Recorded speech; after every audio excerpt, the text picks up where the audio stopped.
this microphone working? Can everyone hear me? Yes. Okay. All right, thanks again. Welcome everyone.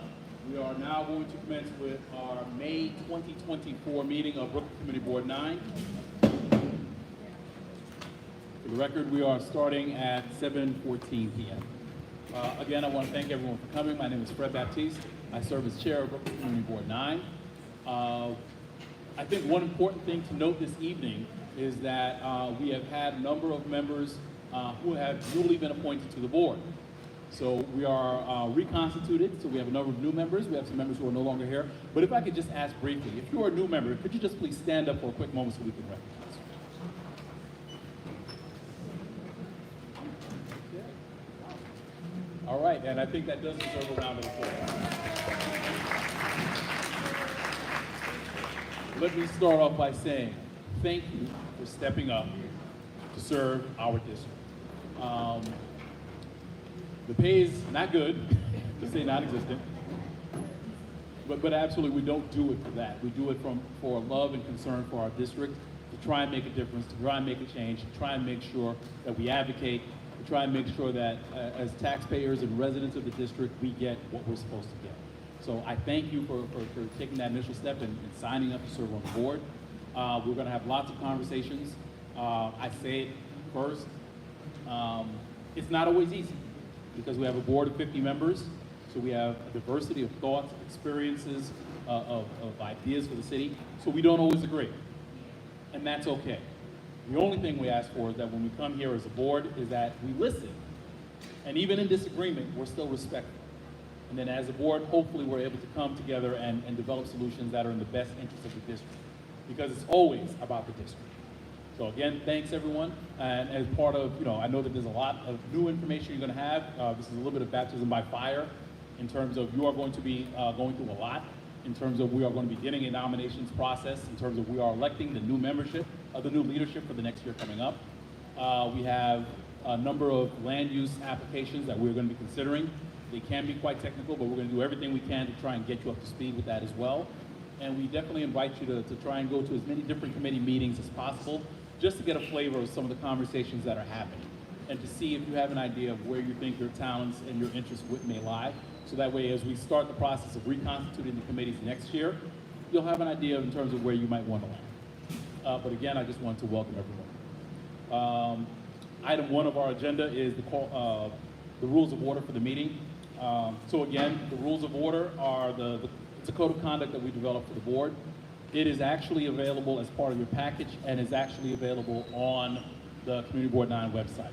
I'm going to waive the reading of the rules of conduct for this evening, but suffice it to say, I think ultimately, echoing the point I made before, the only thing we want to say is that we just ask that everyone please be respectful of everyone's comments.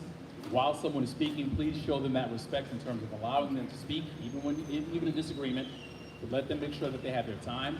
We ask that if you, as a board member, wish to be recognized, that you raise your hand and wait for me as the chair to recognize you, and we'll try and make sure we be able to give you the platform to say what you have to say. Okay? All right. We are now going to move on to item 2.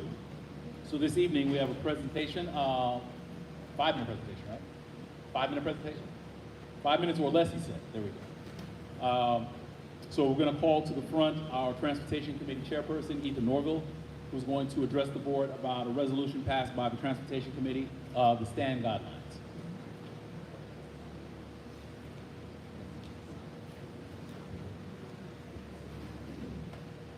All right. Good afternoon, folks. So these guidelines were sent from a committee after months of discussion on this, and it's a pretty sweeping package where we address everything that basically pertains to shared movement, so things like bike lanes, things like city bike stations, things like car share as well. And it's one of the first times we've actually taken time to build something out so comprehensively. So for a while, we've never had much input in how these things are rolled out. And in this case, we're kind of making a framework for how these things proceed, as well as how these things are built and removed as well. So the stand guidelines essentially provide a framework for city bike placement. They allow for city bikes to essentially be, added or removed or right-sized based on how often they're used.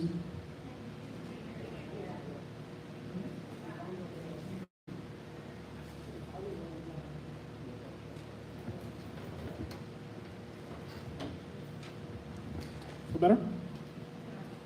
All right. Tell me talking to the mic. So yeah, for Yes, city I'm bikes, talking to the mic. this provision basically allows city bikes to be right-sized, so expanded or allows for some stations to be removed or reduced based on usage. For the car share system, many folks here have experienced being ticketed or having issues regarding car share just being clustered in one part of the district or being in pretty inconvenient places. And these guidelines essentially build out a system where you have at least 3 or less within a quarter-mile radius. It affirms community feedback so that parts of this process, like when companies like Zipcar and others want to have new spots placed, part of that process involves coming to Community Board 9 and presenting a proposal for that spot. And we're trying to reaffirm that that is indeed a part of the process that should not be, overlooked. And we also expand the bike lane network in this proposal, where we add bike lanes between Winthrop and East New York Avenue on Kingston. And we add 2 more, one on Brooklyn between Eastern Parkway and Winthrop, as well as another one on New York Avenue between Eastern Parkway and Winthrop as well. Mainly because we've had, in this district, very few connections to other districts. It's pretty unsafe as it is right now for bikers to get to Wingate Park and to many other parts of the district, and we're trying to build the system out a bit more so people have more safe and accessible areas to get where they have to go.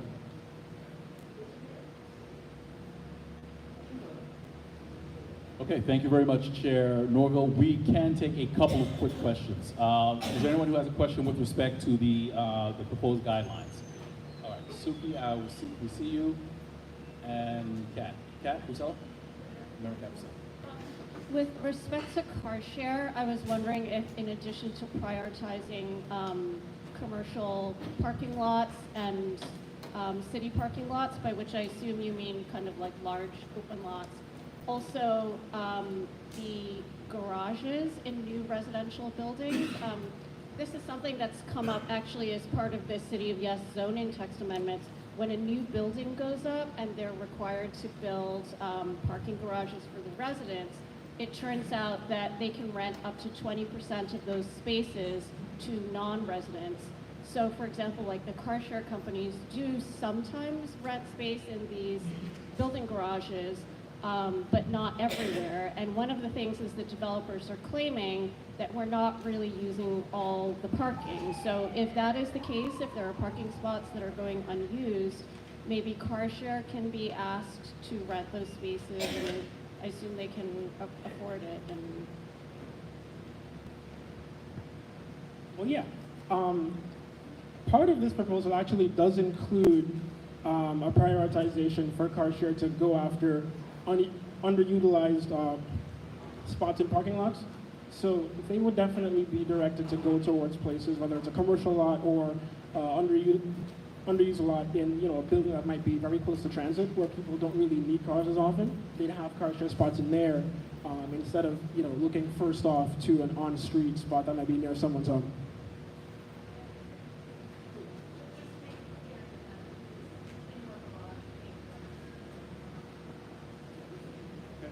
Thank you. Board Member Russello?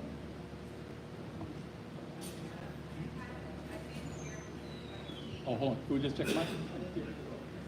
Yes.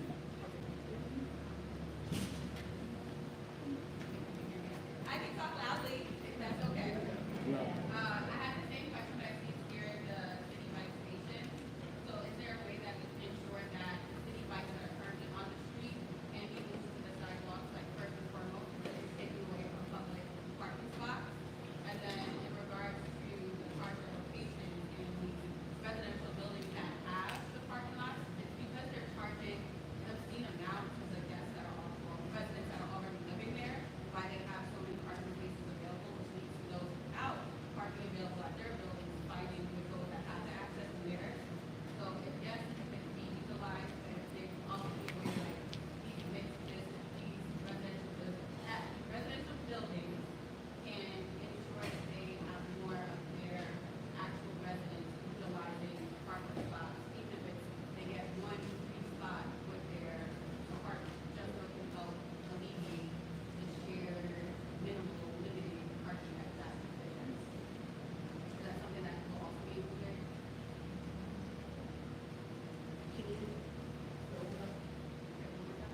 Where, I see that you have here with the city bike station.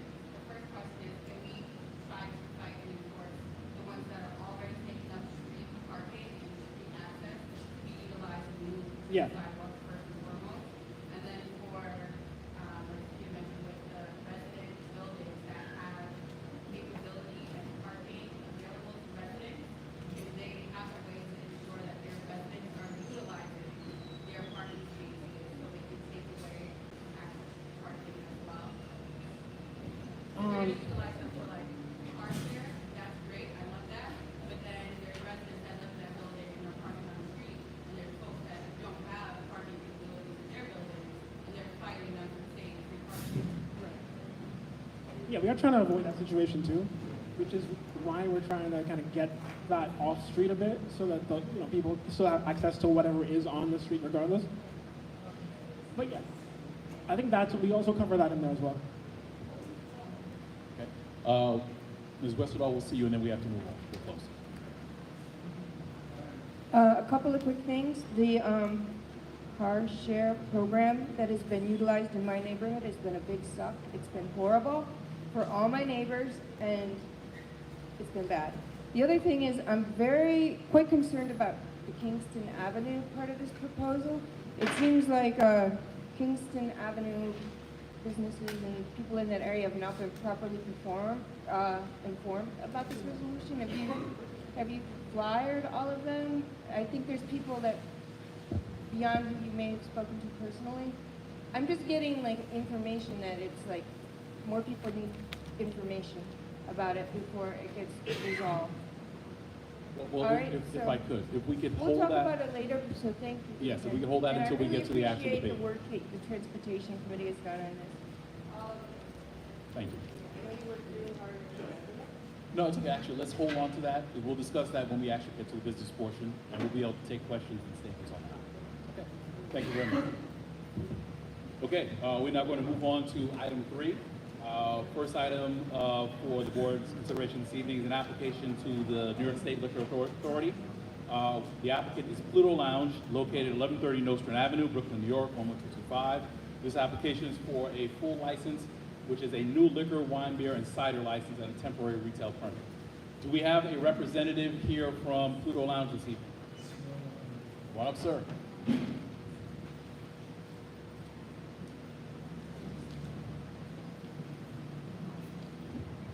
Okay, welcome. If you could, just please tell just 1 or 2 minutes just to tell the board about your establishment. We're here to ask permission for a full liquor license. The 2 owners are here, longtime members of the community. They're trying to be one of the only sit-down dining restaurants, Caribbean restaurant in the neighborhood, for a neighborhood that's basically majority Caribbean. We do not have many of those situations, so they're here asking for the community and the board to grant that liquor license. If you guys have any questions, feel free to ask.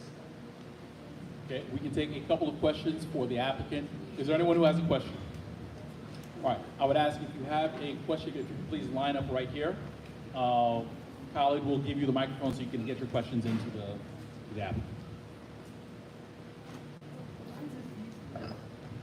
I was just trying to find out what is the exact location? I see Nostrand. What is it called? Okay. Thank you. Okay. Are there any other questions for this applicant? Okay. Yes. I was going to ask about the price for the neighborhood. I mean, I would like to see a menu. Do you guys have a menu for the new place? Because it's like I may have one in my bag. If you'd like to see it, I'll bring it over for you. Yeah, because we don't want to have an expensive restaurant within the neighborhood. So that's something Absolutely. I think I have one in my bag. affordable for living in the neighborhood. Something affordable. So I would like to see a menu. I cannot hear you. A food menu. We'd like to see the price range. How much it's going to be? I think most of the items are around $20 and less. You have a few items that may reach about $25. But beyond that, I think everything is at a reasonable price and in line with what the neighborhood has so far. Okay, hold on a second. We have one more from our treasurer. Hi, just wondering what kind of Caribbean food? Chef is Haitian and Jamaican, so it's a blend of both cultures. Ça passe.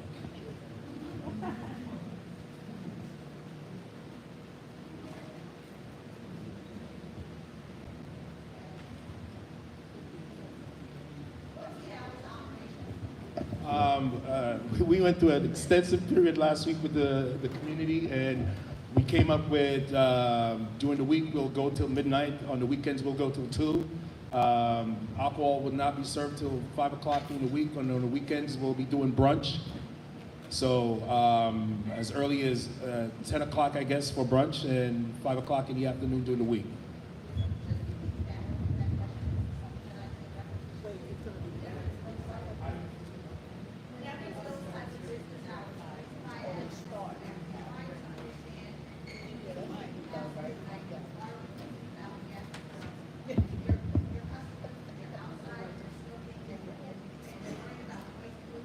Absolutely. So Jeff made it a point to actually get 90% of the building that he's located in to sign off on these hours and sign off on the idea of what he's doing. So the 2-block radius. So most he had about 75 signatures. So I think we're going to be adhering to all noise and all the neighborhood issues. And yes, definitely cigarette smoking. And as a clarification as well, that was a stipulation that came out of the Public Safety Committee, was for them to shut off service at 12 a.m. during the week. They can go up to 2 a.m. on the weekend. So that was a stipulation that was done by the Public Safety Committee. The stipulation is, yes, that's what's stipulated. That's what's going to be voted on. Yeah, the committee made the stipulation. So that is what is going to be considered this evening. Okay. Okay. All right. Thank you very much, sir. So we are going to be considering your application this evening. You are more than welcome to stay. And if you would like to, definitely be helpful. Okay. So that's item 3. We're going to now move on to item 4, which is the applications to the New York State Office of Cannabis Management. Before I begin, I do want to make a couple of notes with respect to OCM applications. So that is definitely something that is new to the district, new to the state. The conversations around these applications are going to be things that we're learning as we're going along. One of the first things we have done is that we were able to actually create a questionnaire or revamp a questionnaire. So that is going to be distributed to the board, and that'll be made available as well. So the questionnaire ultimately is trying to get a sense of the information that as a board we would want to know about the establishment. So it has the information in terms of where is it located, what are the cross streets. It also asks questions about if there are zoning restrictions, because that's something that comes up often in the board. There are restrictions about how far you can be from a house of worship, how far you can be from a school, and how far you can be from another cannabis institution as well. So that is something we actually have on the application where the applicant has to verify that information as well. So that is something that we are rolling out. The district office has been fantastic in terms of actually creating a guide in terms of all the rules and regulations that guide cannabis in the district as well. In terms of what the appropriate signage is supposed to be, how you can actually check state maps in terms of where things are already mapped out to or where they've also already been established, and what the status of applications are. So these resources are here to help us. They are still going to be tough conversations, but hopefully they give us a little bit more information in terms of as we proceed. And the same process we use for those OCM applications, we're going to be doing of SLA applications as well, in terms of looking at that to hopefully make sure the board members have the information that they need to make decisions on these applications. Okay, so with that said, Public Safety Committee met and we considered these next 2 applications that are going to be considered this evening. First, if I can ask, well actually, first application we'll be considering this evening is Best New York Development, LLC, located 560 Flatbush Avenue. Do we have a representative from Best New York Developments? Please come to the front.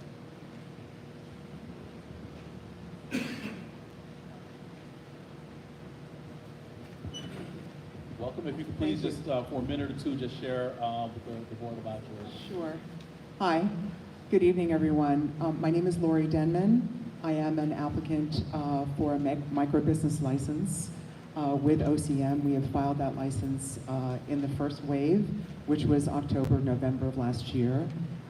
We did meet with the Public Safety Committee, and our application was approved unanimously to get to this point for your review.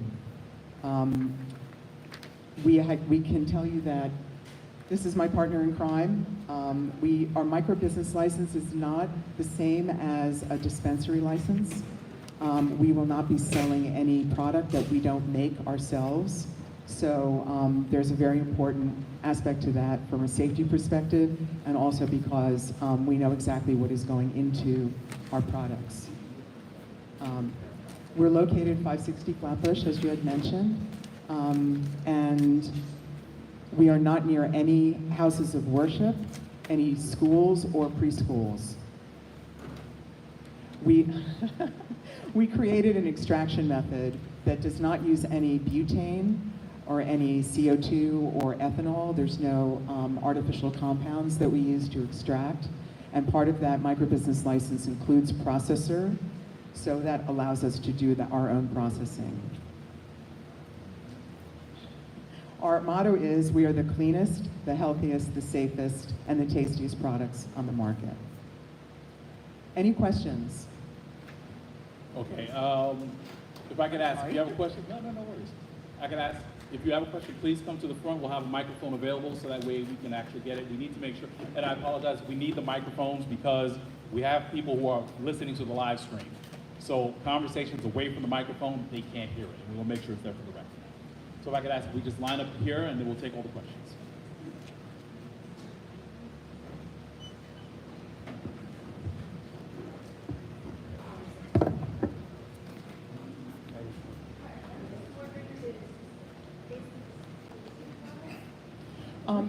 It's hemp, it's THC and CBD. It's actually the whole spectrum of products. Ms. Westerdahl, your microphone's not on. Could you use the microphone, please? You gotta turn it off. Is it basically THC products, and what about the future? Yeah, I mean, we can sell both infused and non-infused products. That's part of our license, so yeah. So we All right, sounds good, sounds interesting. thank you. Two quick questions. One, are you guys based in the community? Like, do you live in the community, or are you just placing the business in the community? Great question. We actually live in 11235 in Brighton Beach, about 5 miles south. What's the purpose of this community that you selected? We really like this community a lot. We've been in this area for a long, long time. I'm a native New Yorker and lived in Brooklyn for 20 years. I was going to say the rent was very affordable for us, and we really liked the space that we saw. The space was vacant for 3 years. Nobody wanted to be there. Okay. Are you hiring any prior incarcerated folks? Right now, we are just doing our operations ourselves, but it's something that we would consider for sure. Okay. I would recommend more than consider, especially if you're not community members, if you're hiring prior incarcerated due to the fact that they're the ones that aren't making money off of cannabis, and you guys have the opportunity to do so. That's great, congratulations, but let's consider those that are still heavily affected. Yeah, I mean, we'd love to meet them. Thank you. Great. And this is also to piggyback off of what my council member just said. This will throw off the acoustics, so it's better for me to stand right here. So, and this will be a follow-up for the presenter as well. So just a quick aspect of some facts. It's a little outdated, but between 1997 and 2007, 400,000 people under Bloomberg and Giuliani were arrested for possession of marijuana. With the changing in regards to the laws, and to piggyback on, are we looking into hiring any individuals that have been previously incarcerated? I'd like to know, are you doing anything philanthropic in regards to individuals who were also either incarcerated, or how it's trickled down into the effect of families and additional communities? There's tons of those aspects. Have you thought about that in your business plan? Yes, actually we have, and we've been talking to folks at Medgar Evers because they have a very strong legacy core, I don't know if you're familiar with it. The small business Yes. component? Okay. And also legacy core specific to our business, specific to cannabis businesses. And is this drafted completely, or is it a soft aspect on your business plan? It's a soft aspect. Okay. We're talking to them, we're talking to the program manager. Everything is, it's all discussions right now because there's nothing in solid. The laws changes every 2 weeks, and that's normal in cannabis industry.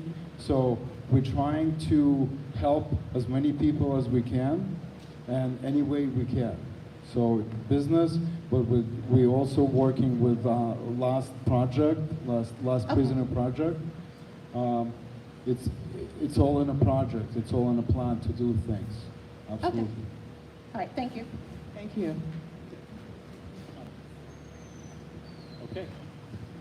Okay, thank you very much. We will be considering our application this evening during our business session. All right, we're going to move on the agenda to item B. We have an application for the Growing Tree to be located at 693 Flatbush Avenue. Do we have a representative from the Growing Tree?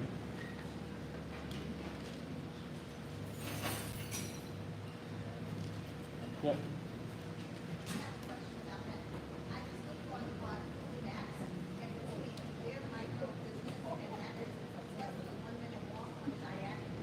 okay, well, are you saying it's a proximity thing? Right.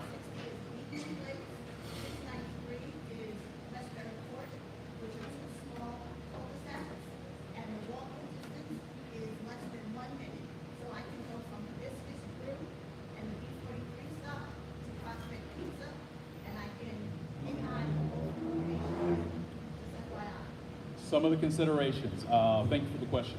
Some of the considerations for the applications are in terms of proximity. One of them is that they have to be straight line. So if one is on one street but one is on another street, they are not directly in line with each other, so that doesn't meet the proximity criteria. Okay?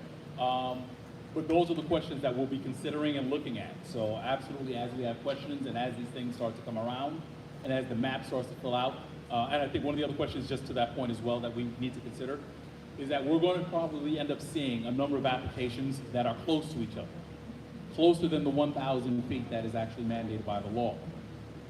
What ends up happening is as many applicants who want to can actually put in for the same time. It only kicks in, triggers, when one of the applicants is actually approved. So what ends up happening is when an applicant is approved, everyone else is subject to the 1,000 feet after that. And the way that gets determined is by whoever's first in the queue and who gets approved first.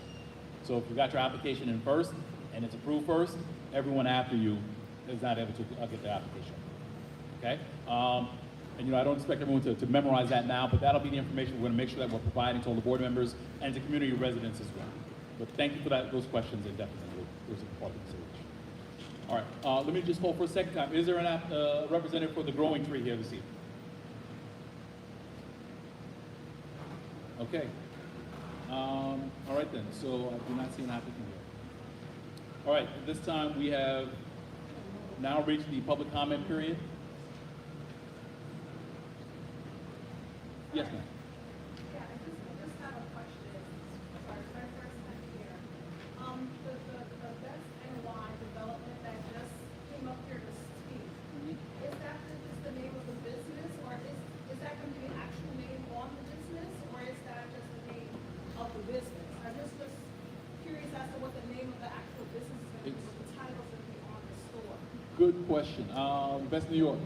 The question is that the name of the business? Is that what's on the sign, or is there another name you're doing business under? The name of the corporation is Best NY Development. The name of the brand is Edge Off. As what? Edge Off. Oh, Edge Off? Edge Off. Okay. Okay, so the reason why I'm just mentioning these things is because I know a lot of these businesses, they look very alluring to children. And I'm just even looking at the title, it says the Growing Tree. I mean, it sounds like a daycare.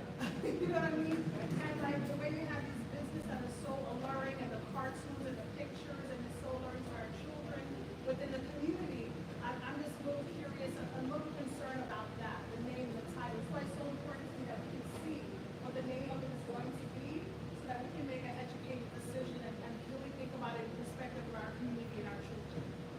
No, thank you for that question and comment. And to that point, there is some latitude that the businesses have, but there are also prescriptions in terms of how they can put this out. So like, for example, they are not allowed to use marijuana leaves on these things. They are not allowed to use cartoon characters to make kids say, oh, that looks like a fun place to go to. There is signage that they specifically have to have on the door where it's 21 and over only. So there are certain things that they have to do, which if they do not do that, that is a violation, which is actually enforced by OCM. Oh, wow, I've actually seen the leaves and all of that. That's interesting. And we do need to move on the agenda, but let me just say this as a quick PSA. Enforcement has been a really big issue in the board. If you see signs where you see these smoke shops, if they have things like that, if there are weed leaves on the signs, if there are weed leaves on the signs, if there are cartoon characters, smoking, whatever else and everything like that, please make sure to do two things. And this goes for any incidents or any violations you see in the district. Please, one, call 311. Dial 311, let them know what you see. Part two of that, please contact the district office and tell them this is what you have. Please share whatever information you have. That does two things. One, it puts the city on notice that there is this thing in the district that is happening that we need to make sure that they're looking into. And the community board, by understanding now that we know what the problem is, we can follow up as well. So if there's other entities we need to bring in, if it's the sheriff's office, if it's NYPD, or if it's something else that needs to be brought in, then we can do that as well. But thank you for those questions. And again, these are all concerns, and cannabis is something we're all learning and we're growing in this together in terms of understanding and learning how this works in the district. So thank you for those questions. We do need to move on at this point, so we have to move on in the agenda. But absolutely, I invite everyone, especially if you have concerns about this, to please come to the public safety meeting. Because that's where we consider these applications. We'll have an opportunity to weigh in. And again, there are resources at the district office that will help us all understand what the parameters are for cannabis in the district. Okay? All right then. Okay, so we are now going to move on the agenda to public commentary. Public commentary lasts for no more than 30 minutes. Those who are up to speak are allowed no more than 3 minutes. Please make sure you keep the comments to the 3 minutes. We need to make sure that we're moving the agenda as quickly as possible. All right. First, signed up. Do we have, Madam Secretary, what time do we have right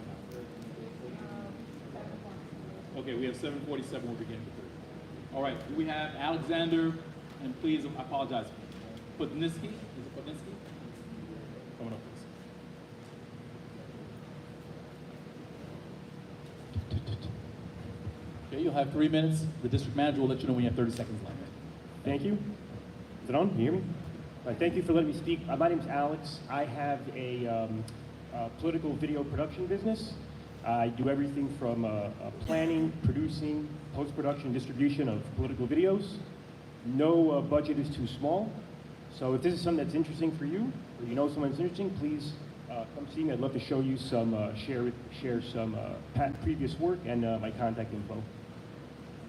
That's it. Okay. Way under. Thank you, sir. Oh, you couldn't hear? Okay. Oh, no. If you're interested, please come see me. I'll give you the contact info. I'll chat with you. Oh, okay.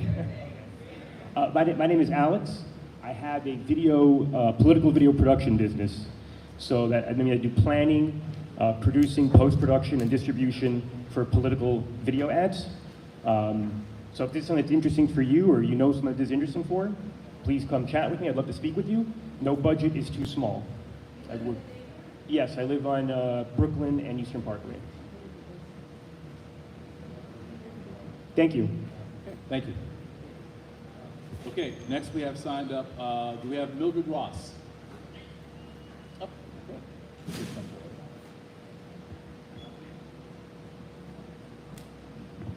Good evening.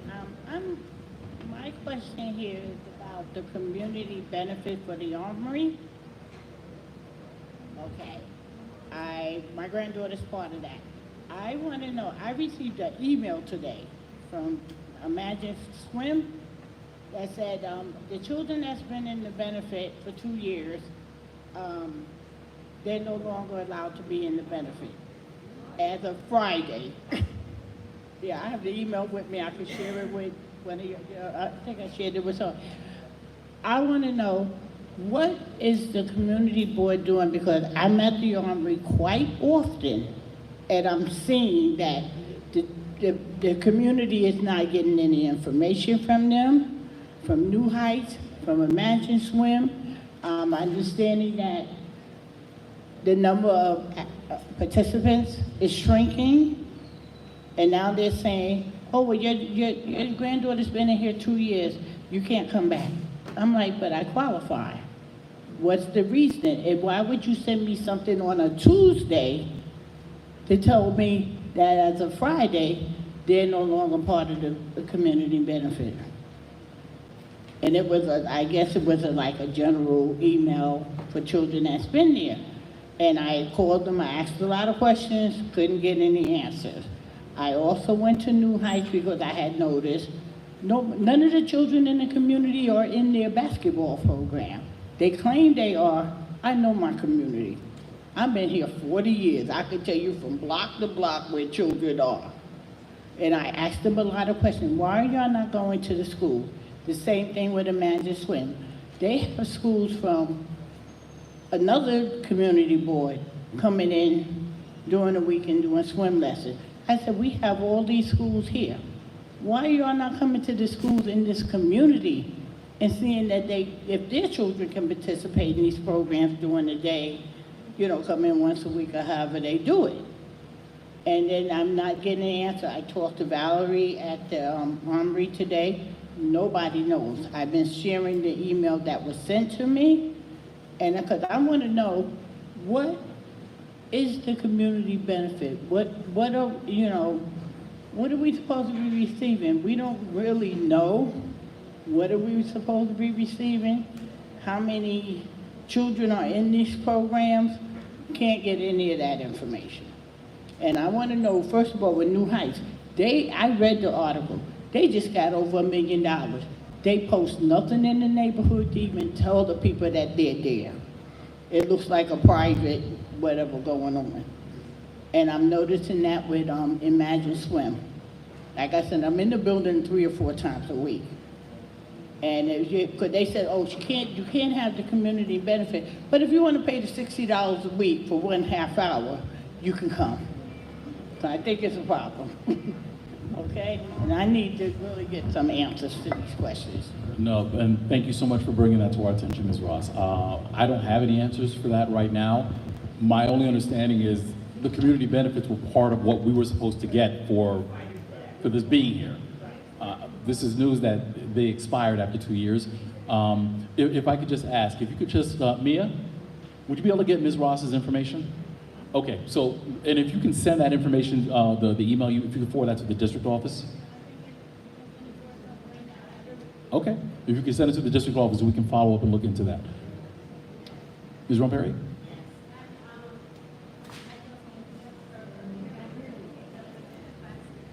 Oh, okay. If you could. Okay. Okay, no, but thank you very much for that, Ms. Ross. And we'll try and follow up on all those. That's something concerning. Okay. Next, do we have Alexis Renier?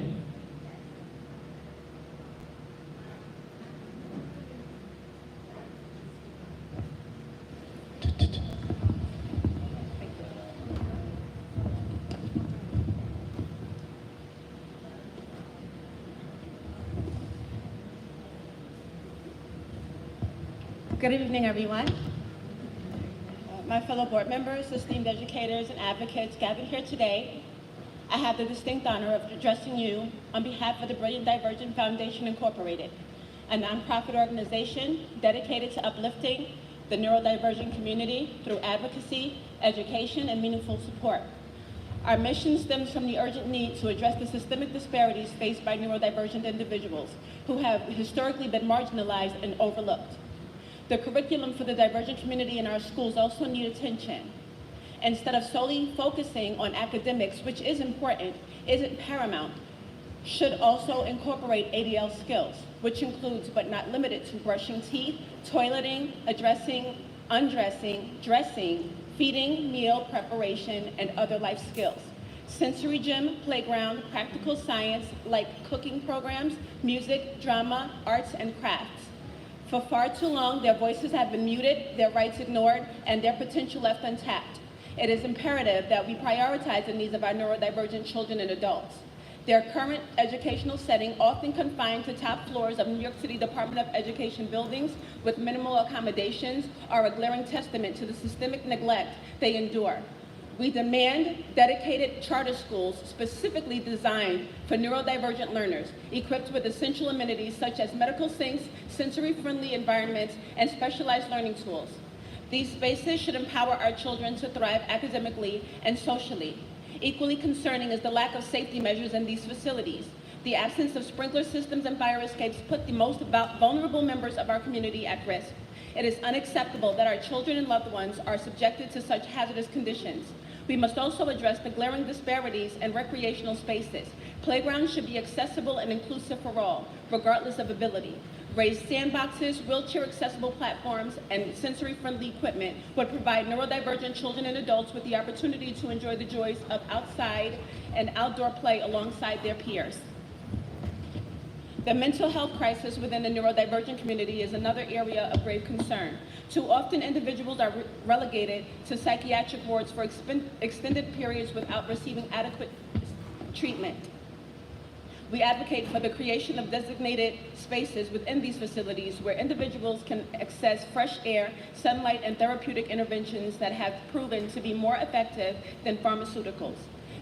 Their well-being and dignity must be prioritized. Off the whim now. My name is Alexis. I have two special needs children. One of them is with me, with my husband. We started a nonprofit organization, and we're trying to have the community understand that people who have learning disabilities is real, but the community pertaining to the Department of Education does not allow them to have the things that they need. They're treating them as if they are abled cognitive people, when it is not a one-size-fits-all. So our request is to have the support and the, this is harder than it seems, the support and the stuff, and thank you.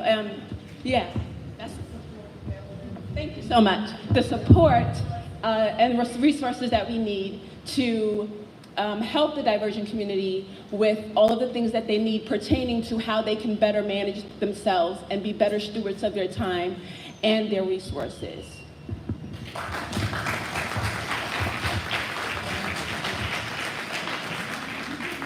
Thank you very much for your comments. Ms. Renier, the document you have, are you able to share that with the board as well? Because we can definitely make sure we forward that to the appropriate committee as well, so that way they can discuss.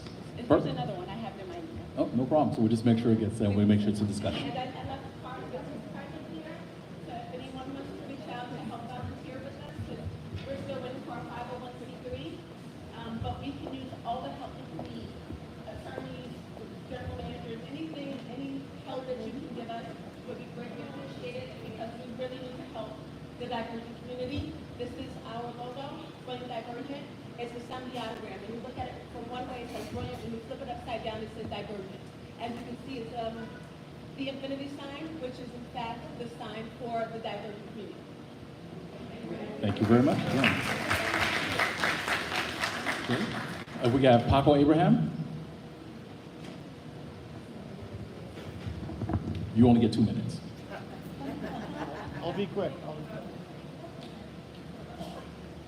Thank you. Hi, good evening, everyone. My name is Paco Abraham. I'm a native New Yorker, been in Brooklyn 20 years now, and in the neighborhood for the last 10. I'm at the corner of, just off the corner of Lincoln and Nostrand. I care about transportation quite a bit all my life. My best friend growing up, he was orphaned when his mom was hit by a car. I've been hit by a car. I'm betting everybody in this room knows someone. Well, you know me now, so you know someone who's been hit by a car. It's really dangerous on our streets, and so I've been coming to community board meetings for many years, just trying to see what we could do to make streets a little bit safer. And there's a lot to do. I think a lot has been done, and still a lot more needs to be done.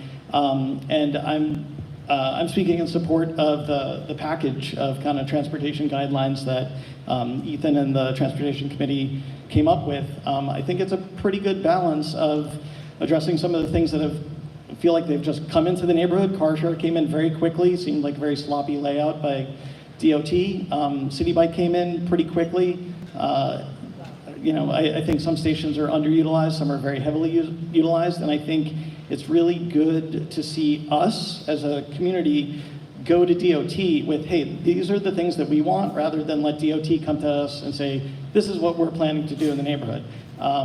So I very much support the guidelines, and I think I want everyone to know it's not been we just thought of this. I think we talked about this in November. I know Fred and I have been talking about it for years, but we've had a lot of back and forth about what would work, what wouldn't work, what do people need. I know I have a 2-year-old and a 5-year-old. Just this morning, we walked on the corner of Nostrand and Lefferts to see the fire hydrant that was just knocked over by a car. 3 weeks earlier, I emailed Dante and told him, hey, the mailbox was knocked over by a car across the street. We're seeing stuff every day, and I'm just nervous for myself, and especially for my kids. And my kid, my 5-year-old, wants to bike. She loves going to Wingate Park. There's no bike lane to Wingate Park.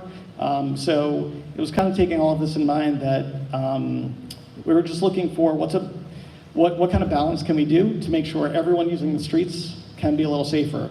When a kid's on a scooter, when a kid's on a bike, when someone's driving a car, all of those things just really need a better balance. And I think for so long, we've been very lopsided, not recognizing that there are people using all modes of transportation. So, I support kind of all of this. I know there was already some back and forth about specific routes, and then we talked to people in the community and they wanted to change the routes. And I don't think anything's perfect, but I think I think the status quo is not perfect, and I look forward to changing it just to make safer streets for everyone in the community. Thank you very much. Thank you, Paco. All right, I apologize in advance. Is it Foboila Dawkins? Did I get it right? Yes. Okay. Actually, I got to ask my question already, but I did have another question. I know the mayor was doing something with the green space where they're able to take up the streets. Come on up, come on up. It's okay, come on up.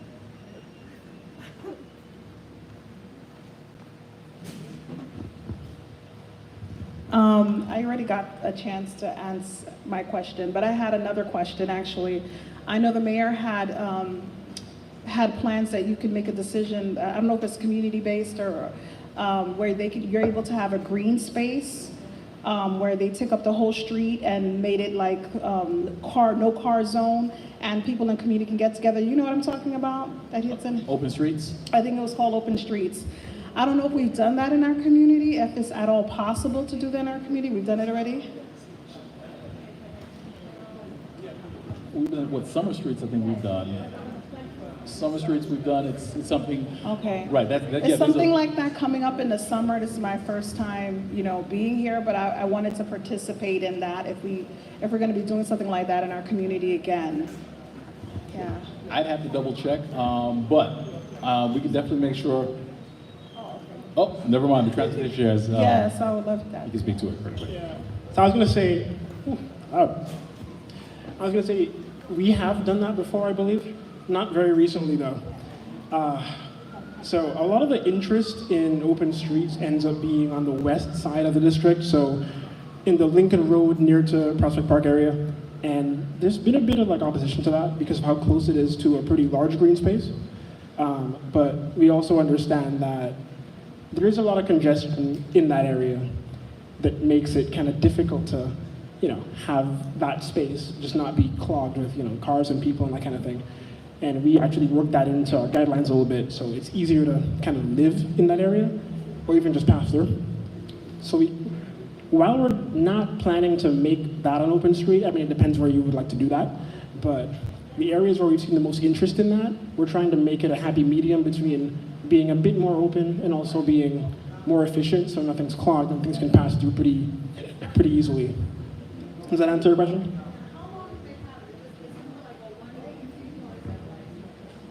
I'm not sure how the durations go. I can check on that for you and let the board office know. Thank you, Rabbi. He was trying to answer the community residents' question. So to that point, he's answering the question. Okay, but anyway, but to also just to leave it at this. So Ms. Dawkins, so absolutely, if there are those kinds of opportunities, if you have not already done so, please make sure you sign up on our e-blast, because that kind of information, those meetings go out. Definitely the Transportation Committee is a good place to be, because that's where those conversations would happen, and you could definitely participate there. But thank you very much for coming out this evening and asking these questions as well. Thank you. Okay. All right, our last speaker is it Shauna Hartley? We're good? Okay. All right, that was the last speaker. So we have completed our public commentary for this evening. We are now going to...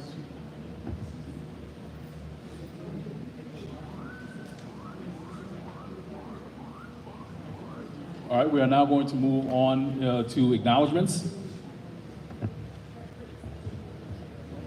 Do we have any acknowledgements? Any elected officials? Do we have elected officials? Okay, I don't have a script. We're going to go off script.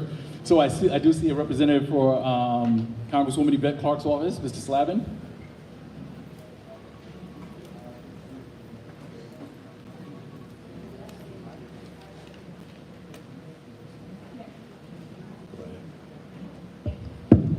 Good evening, everybody. My name is Ellie Slavin. I'm community liaison for Congresswoman Yvette Clarke. She sends her best regards here. Now, I don't talk long on these meetings. I don't want to keep you, but we have a load of information on our website, which is clark.house.gov. We report on all the activities in DC. Our office is at 222 Lenox Road between Rogers and Nostrand. We handle all federal issues. I just want to inform you that travel time is coming up now. People are traveling. Passports at this point now are pretty accessible. However, when they get busy, many people find out last moment they haven't got their passport. So please make sure you have your passport that's 6 months active. Below 6 months, many countries won't let you travel.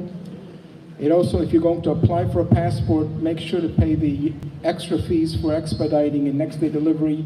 It'll save you a lot of aggravation. However, if you are traveling and you do find out within a week or 2 weeks that your passport is expired, contact our office at 718-287-1142.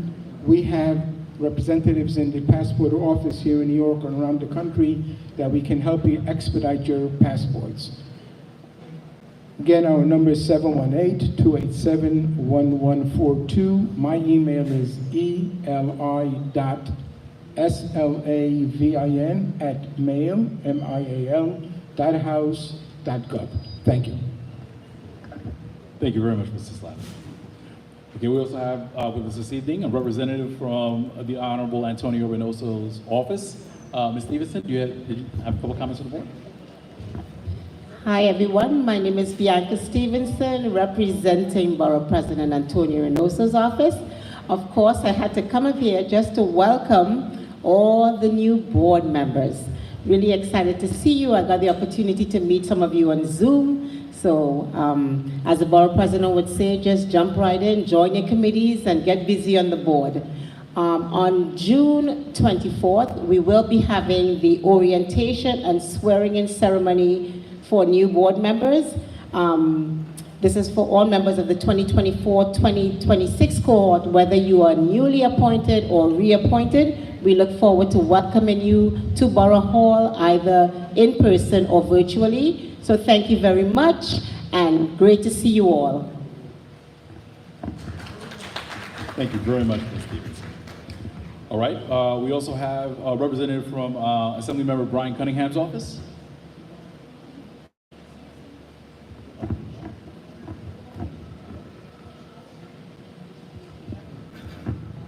Good evening, ladies and gentlemen. I'm not going to be too long. My name is Michael Wade. I work for Assemblymember Brian Cunningham as the Special Advisor for Media and Community Relations. I'm just going to share a couple of things that are updates in our office and some things that we have coming up in regards to events. So I'll start off with the events and I'll save the better news for last. On June 8th, we have Bubbles and Ices Day, which is an event that we open to the public and in collaboration with District Leader Saranda Purcell, as well as Community Leader Anthony Beckford. We also have an event on Saturday, June 15th for Father's Day. It's a barbecue hosted by the Assembly member at Prospect Park, more on the historic Lefferts House side. So if you want any more information, feel free to call the office or check out our social media events. We also have a save the date for June 15th on Saturday as well. If you're in the Flatbush African Burial Ground area, it will be hosted by the Assembly member as well as Council Member Joseph and Juve International, as well as Flatbush African Burial Grounds. I'll also move on to some updates that's going on in Albany. Our Assembly member is wrapping up session. As many of you already know, the state budget passed a while ago, so now you want to tap in with your city representatives if you want to get anything allocated for the district. I believe they have discretionary funds. I don't know if those are still open, but the thing that I do want to say is every time we meet at session, we're allowed to pass something like a resolution or things that signify certain days. I'm proud to announce, well, is there anybody in here that's from Trinidad and Tobago? Well, we have somebody here, we have a couple people here. So this year, on August 31st, New York State and the governor will recognize Trinidad and Tobago's Flag Day on August 31st, beginning this year. So be sure to mark that on your calendars and make sure you have your pride out on that type of day. So sorry? Well, all right. Okay, so this is where I'll just, I'm from Jamaica too, my people from Jamaica, the Assembly members, people from Jamaica, but today, we're not celebrating the Flag Day. We don't have a Flag Day today. We passed for the Trinidad and Tobago people. So let's give a round of applause for the people from TNT. They have a Flag Day, and I'll let you know when our Flag Day passed, yeah? Thank you, everybody. Appreciate you for your time.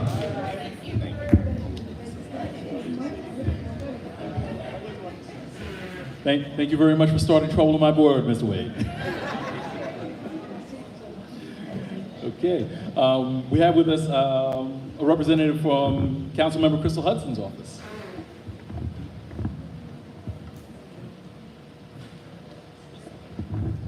Good evening, everyone. I am Andre Robinson. I'm the Constituent Service and Community Liaison in Councilmember Hudson's office. So I bring greetings from the Councilwoman. Just so that we don't keep the meeting going too long, just have a couple of quick announcements. So on June 5th, as we all know, they opened up the Section 8 portal for next week, starting on Monday and it ends on Sunday. So in our office, if you do reach out to our office at 718-260-9191, we will be helping constituents sign up to apply for the Section 8 opening. So it will be by appointment only, so just please make sure that you reach out to the office and call. Again, that number is 718-260-9191. We are at 55 Hanson Place. So you can call now, you can get yourself set up, and so next week on Wednesday, you can definitely apply. I know at Mega Evers on June 5th as well, they're doing the rent control board things. I just wanted to put that out there. It's gonna be at Mega Evers College at 1650 Bedford, up the block, from 5 to 8. And then we are also doing a deed fraud and foreclosure workshop with Brooklyn Legal Services and NHS.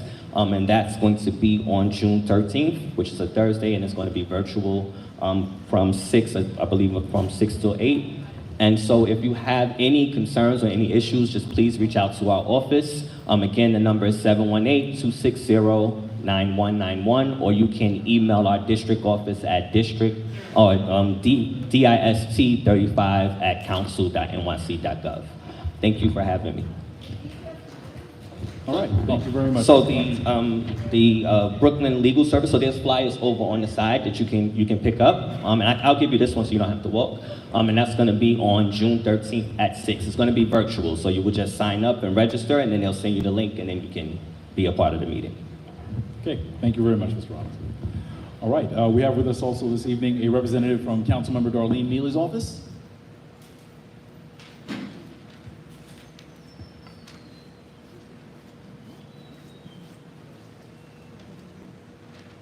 Good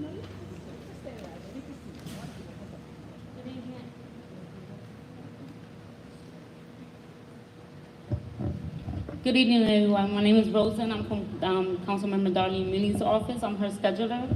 Just a couple events that we're going to have in our community board meeting for this month of June is on June 29th at PS 309, which is located at 794 Moron Street in Brooklyn. We're going to have another City of Yes presentation if you want to come out and don't know about the City of Yes as well. And that will be from 11 a.m. to 12:30 p.m. on June the 29th. We're also partnering with the 71st Precinct Community Council to have a Juneteenth event on June the 19th from 12 to 4, 421 Empire Boulevard. Come out, they have music, entertainment, food, mobile health vans. We have a NYPD's having gaming truck, rock wall. I can get it out, oh my God.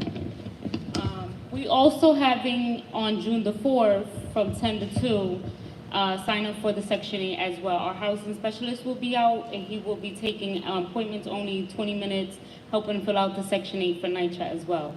So come on out. Our telephone number is 718-953-3097. You can ask me for a business card. I have my personal information on there for work and everything. Again, come on out on June the 19th to celebrate Juneteenth with us. You have a good evening, everyone.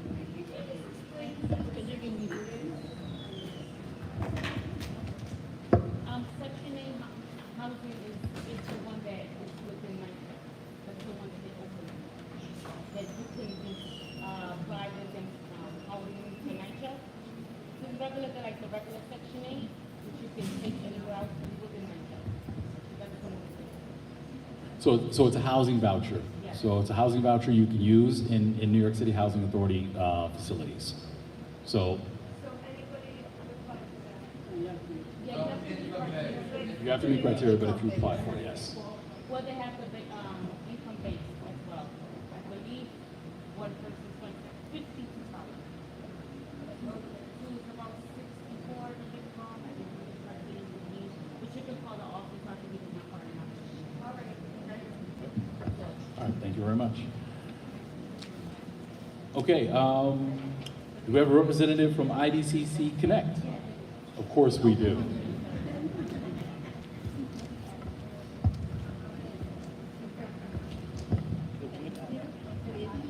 Good evening, everybody. Happy spring, and it's almost summer. Isn't that exciting? Hi, my name is Arna Lipkin. I'm with IDCC, which is a mental health agency located at East New York and Utica Avenue. We also have a program called Connect, where we help out with housing, benefits, vocational, and we address food insecurity, in which I'm just going to share with you, we're doing our third farmers market taking place at our office on June 18th. We give out $15 vouchers. We start about 11 o'clock, go till about 3. If you want anything after the voucher, it's very reasonable, affordable prices. We have all kinds of fruits and vegetables, eggs, honey, yogurt. So it's really great, sponsored together with Campaign Against Hunger. I just also want to mention that they were talking about the Section 8 sign up, and we have a housing engagement specialist in our office, and she was mentioning that there are parameters for that. Their priorities are seniors over 65, homeless, DV, and then special category, which we're not really sure what that means, special emergencies. So just so you know, because there'll probably be long lines, and you'll hand in your form. There is in general long waiting list for Section 8, so just know that, it's also good to keep in mind that the other affordable housing applications, Connects, and go to your local elected officials, because they usually have updates on the latest affordable housing. So don't put your eggs in one basket, but just keep on applying. All right, thank you so much. And I just want to make another quick announcement. I am part of the One Crown Heights Advisory Board. We've been doing One Crown Heights for many years now. This year, we're going to have a little bit earlier in July. It'll be on Sunday, July 21st, and it'll be taking place in Brower Park. So come on out to that, keep that date in mind, and hopefully they'll bring flyers next month. Thank you so much, and have a great afternoon, evening. Thank you. Thank you, Ms. Lipton. Okay, are there any other elected officials or representatives from city agencies who are here this evening that did not sign up? Okay, all right, but to those who are here this evening, thank you again for coming and sharing the information you have. It's these partnerships that help us get things done, and we thank you for your continued presence here with the board and for sharing the information. Okay, at this time, we have concluded our public session. We are now going to go into the business session. If I could ask, Madam Secretary, would you please call the roll?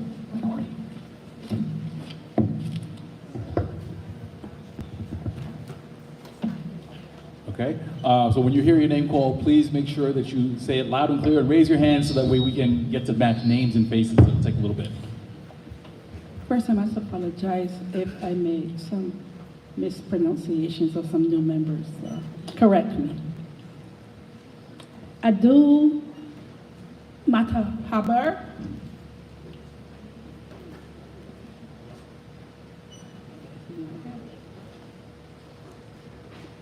Nicholas Almanor.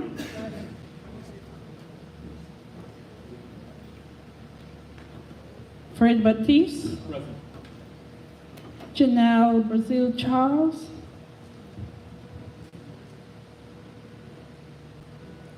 Rabbi Yaakov Berman. Alita Bass. Augustine Blackwell. Catherine Bochello, that's it. Suki Chow. Kendall Christensen.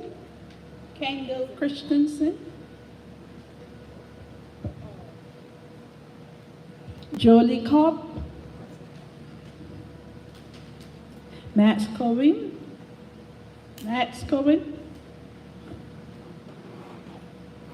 Eve Cohen. Saul Curry. Max Davidson.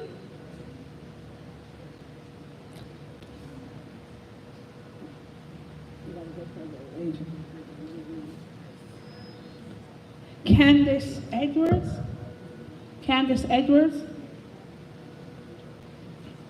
Brittany Ellington.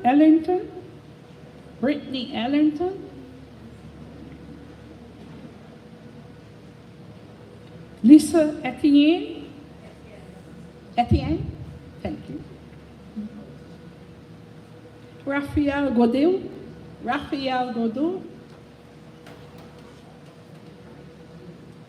Rafaela.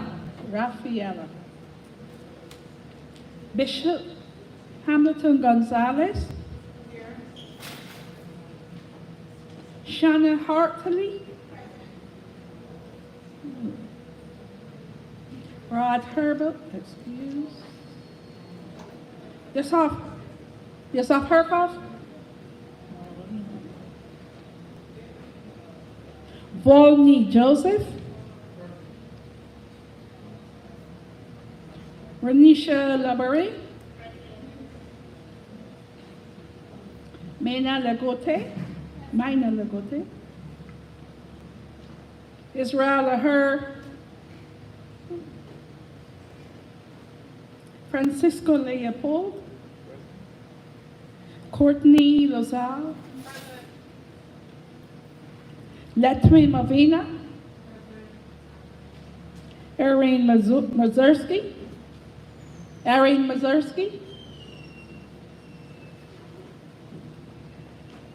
John Benet.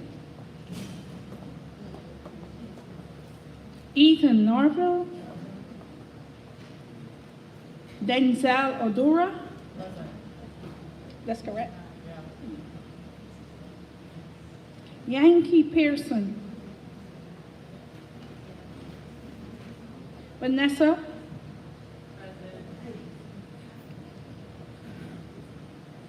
Unetta Ron Perry. Felice Robertson.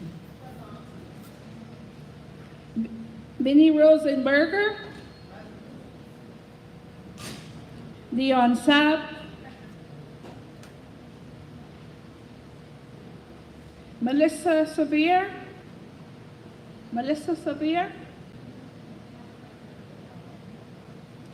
Lillian Swan. Swain. Bakari Tandari. What's it? Tanda. Christine Thomas Barrington. Joseph Thomas Serrano. Joshua. Oh, Joshua, sorry. It's Joshua. Debbie Timothy. Twyla Ware. Linda Watson Lord. Teresa Lester Dahl. Lorianne Woolsey.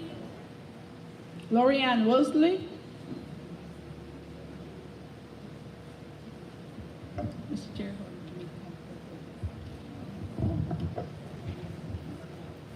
Okay, while we're checking to make sure we have quorum, are there any members who did not hear their name?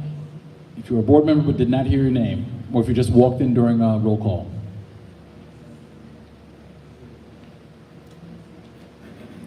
Okay, I will also, just to make this one note as well, and I'll mention it again during the chairman's report. So we typically meet on the 4th Tuesdays of the month, but that is variable, depending on holidays, if there are religious observances or anything else of that nature. So in advance of that, I'm going to say it right now, and I'll say it again, and we'll say it several times actually. The June meeting is not going to be on the 4th Tuesday because it conflicts with Election Day, the primaries. The board meeting will be held on Monday, the 24th. Okay, so please make sure you mark your calendars appropriately. It'll be on Monday, the 24th. And also, I know the district manager will mention it as well. Because of the religious observances and holidays, most of the calendar is going to be moved around in terms of committee meetings. So please make sure you are checking the board calendar and checking your emails to see when your committee meeting has been rescheduled. Yes.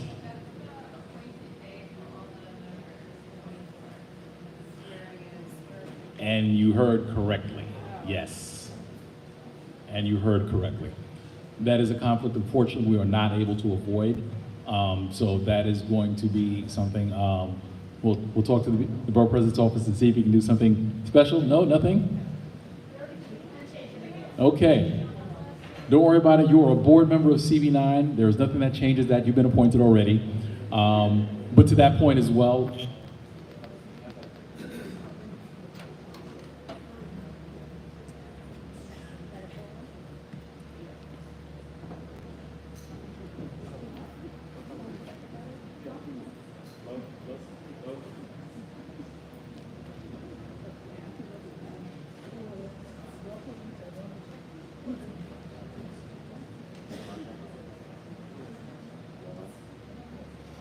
okay, I'm going to try and do it without the microphone. So we do know that there's a conflict again on the 24th. We ask all board members please to come to this meeting. We are looking at doing trainings as well. So those dates hopefully we're going to get scheduled so that way we can talk about some of the expectations of board members, and especially on the local level, the way that CB9 operates and things of that nature as well. So on the 24th, we ask all board members please make sure you're here.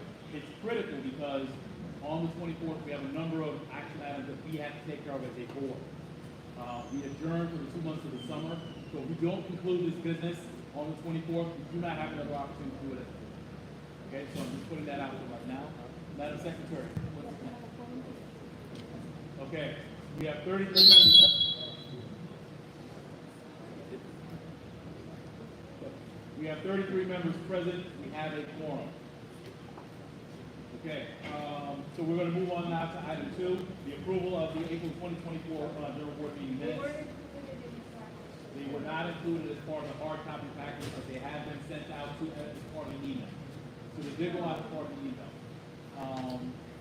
if we could ask, are there any members who have reviewed those? Do you have any questions about the minutes? Of any corrections? I need to take the time to review. I really need to have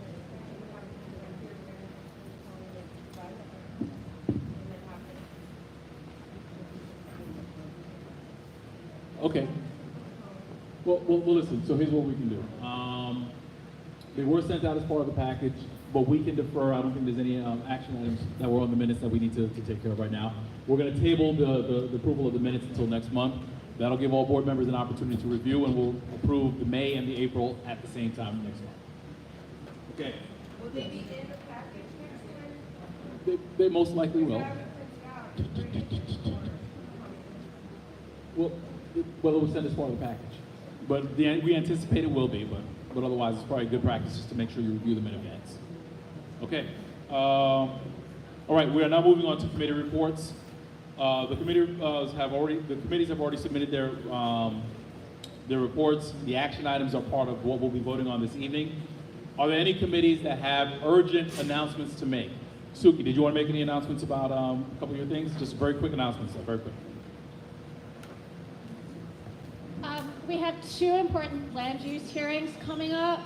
The first is for the City of Yes housing text amendments, which affect the entire city, including definitely our community board. Whatever block you live on, you're going to be affected.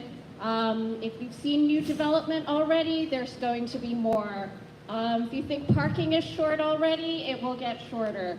So come out, the Department of City Planning will be giving a presentation on the new amendments.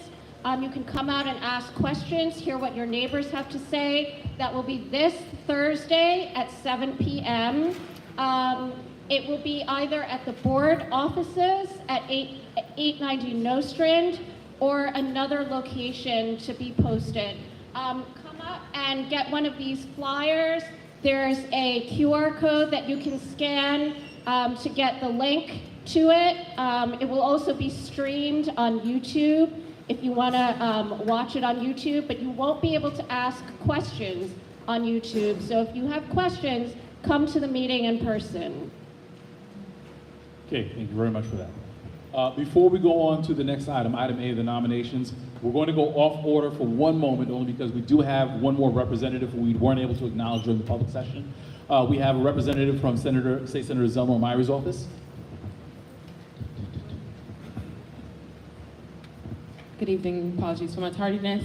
My name is Portia Edwards. I'm the District Director for State Senator Zelma Omari. Thank you for allowing me to take a few minutes of your time. I just wanted to, one, come in and congratulate the new members, and two, just give you some quick updates about the office. We have right now a current opening in our office, and that position is being filled for constituent liaison. And two, this tomorrow, we're having late office hours until 8 p.m. So if there's anyone that needs help with anything and can't make our regular office hours, which is from 10 to 6, we'll be open until 8 p.m. Every last Wednesday, which will be tomorrow for this month, until 8 p.m. The office is located at 1077 Nostrand Avenue. And I'll give you the number. It's 718-284-4700. If you guys have any questions, I'll be on the side. You can come and ask me.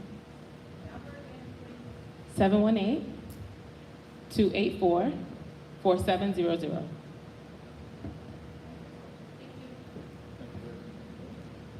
Thank you very much, Ms. Edwards. Okay, we are now going to go on to item A under committee reports, nominations.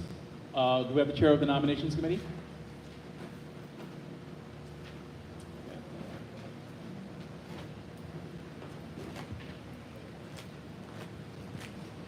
All right.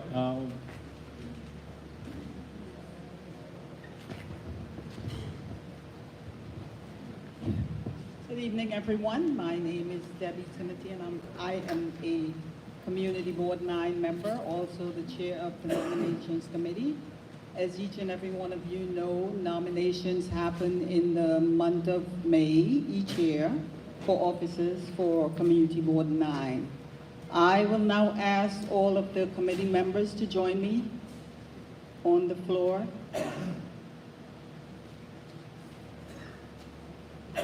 Bishop.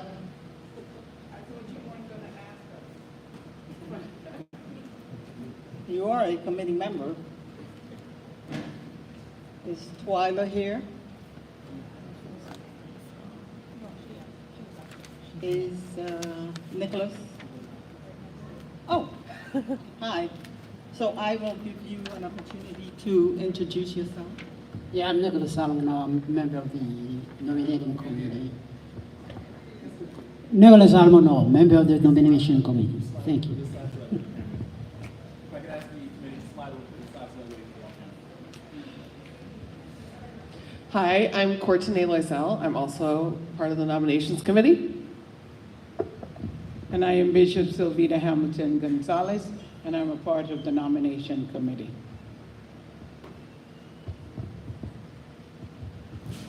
Okay, so as I mentioned earlier, this happens each year during the month of May, where nominations are, take place for offices for Community Board 9. And each and every member should have received an email from the board office on or around May 8th, at around 6:53 p.m. to be exact, informing you about the nominations process, which would take place tonight. And for those of you that did not respond, there was a follow-up email and also phone calls made on the 22nd when we met as a committee. So those of you that we were able to reach and speak to, we made a note of that on our report. And those that we were not able to reach, you have an opportunity tonight to nominate yourself or someone else for, an office or position. So without further ado, we are actually, okay, yeah, I do have something else that I need to mention for new members. You must be on the board and has served at least a full year on the board and is in compliance with Article 5, Section 5.4 of CB9 bylaws regarding regular attendance. So I know, we did receive some calls and some messages, some email messages from some of the new members indicating that they were not eligible, so that's good. So we just wanted to reiterate that. So without further ado, we are going to, actually, the officers' positions that are open are chairperson, first vice chair, second vice chair, executive secretary. Well, that's, treasurer and two member-at-large positions. So next, what we are going to do is we are going to do each individual one at a time and place the nominations on the floor. So actually, we do have some people that are already nominated themselves. So let's do so. So I will call the position, and then you can say the name of the individual. So for chairperson, we have one nomination.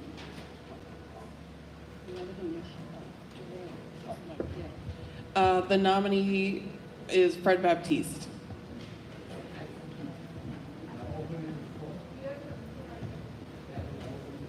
So we are going to open up the chairman position for the floor to anyone else who would like to run as chair for CB9 or nominate someone else.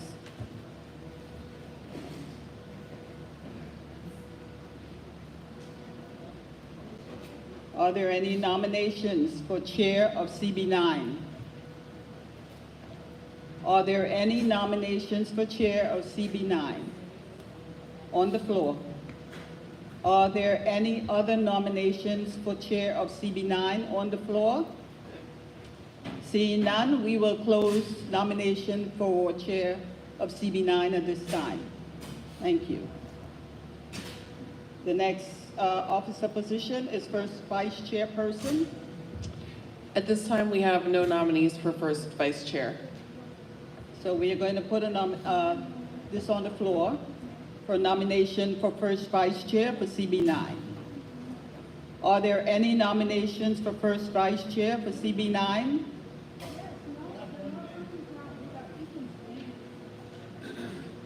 Oh, Courtney. Oh, I'm so sorry. My mistake. Oh, I'm sorry, we made a I looked at the mistake. wrong. There's one person. Sorry. My apologies. We have one nominee, Ethan Norville. My apologies. Thank you. Are there any other nominations for first vice chair?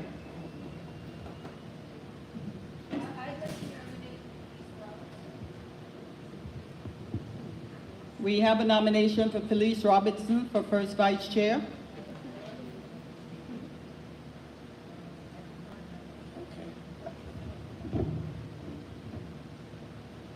Is that a decline, Felice? Okay, so Felice declines first vice chair position. I'm sorry? There is a nomination on the floor for Yakov Berman. Yakov Berman accepts first vice chair position as officer.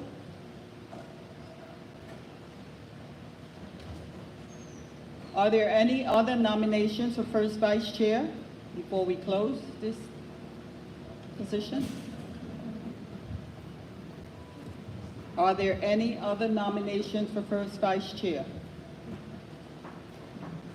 Are there any other nominations for first vice chair? Seeing none, first vice chair position is closed at this time. Thank you. We will move on to second vice chairperson position for officer.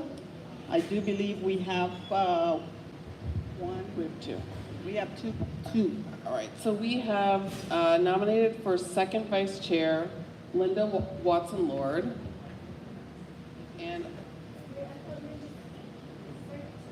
And Felice Robertson. Okay, Linda is declining. So we have one nominee, Felice Robertson. So Linda Watson-Lord declines, so we have one nominee at this time, Felice Robertson for second vice chair. So we are now going to ask on the floor if there are any other nominations for second vice chair for officer of CB9.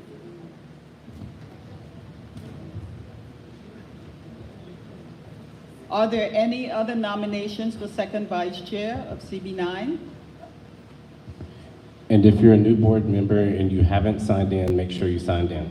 Are there any other nominations for second vice chair of CB9? I'm sorry? Yes, yes. Thank you.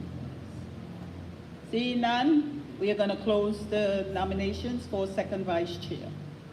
And we will move on to executive secretary at this time. Our nominee for executive secretary is Linda Watson-Lord. And that is the total nominees at this time. So we do have one nominee for secretary, executive secretary of CB9. And now we're going to place nomination on the floor. Are there any other nominations for executive secretary of CB9? Are there any other nominations for executive secretary of CB9? Are there any other nominations for executive secretary of CB9? Seeing none, we are going to close the nomination for executive secretary of CB9. We will now move on to treasurer of CB9. We have one nominee for treasurer, which is Mainella Guti.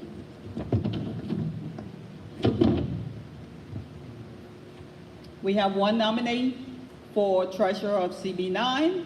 We're now going to place nominations on the floor for treasurer of CB9. Are there any other nominations for treasurer of CB9 at this time?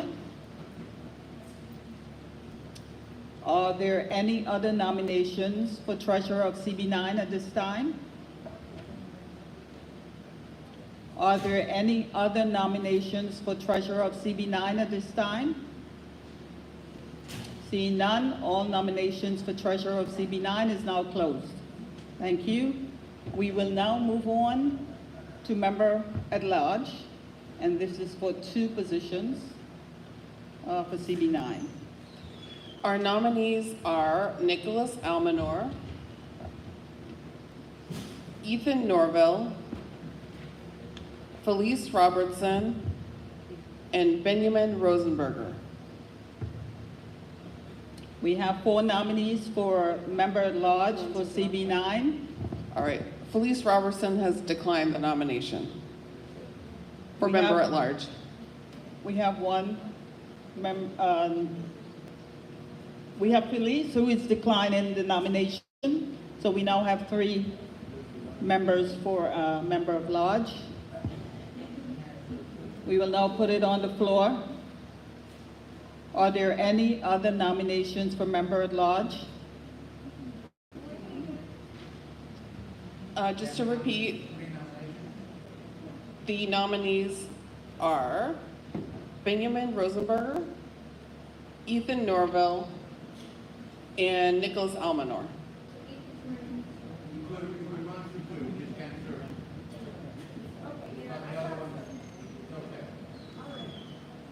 Are there any other nominations for member at large of CB9? Are there any other nominations for member at large of CB9?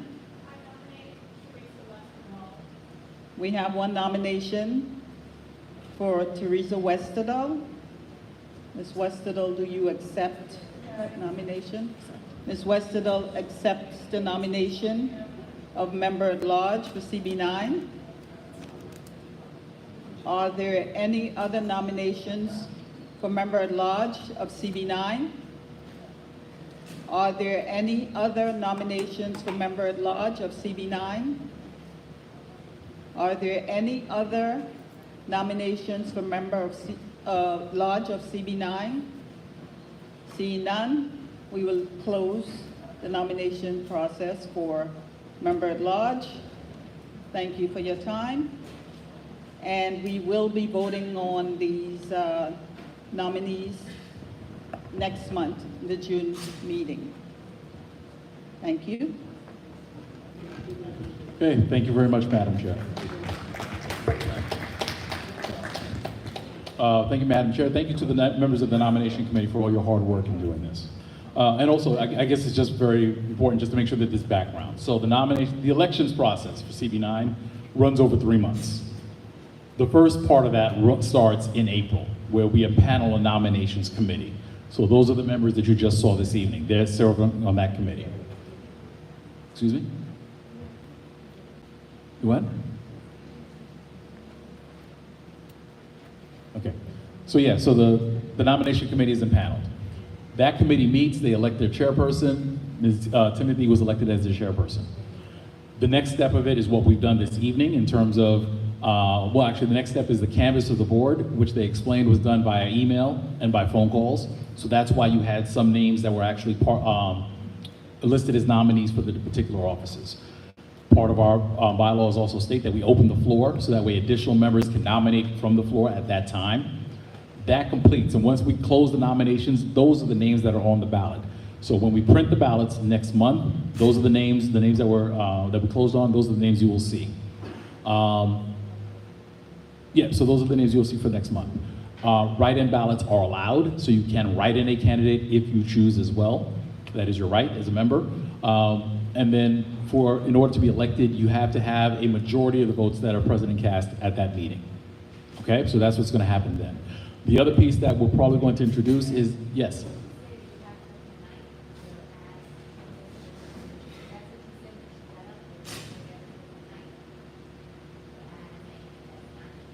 No, you can write somebody in. So on a ballot, if you wanted to.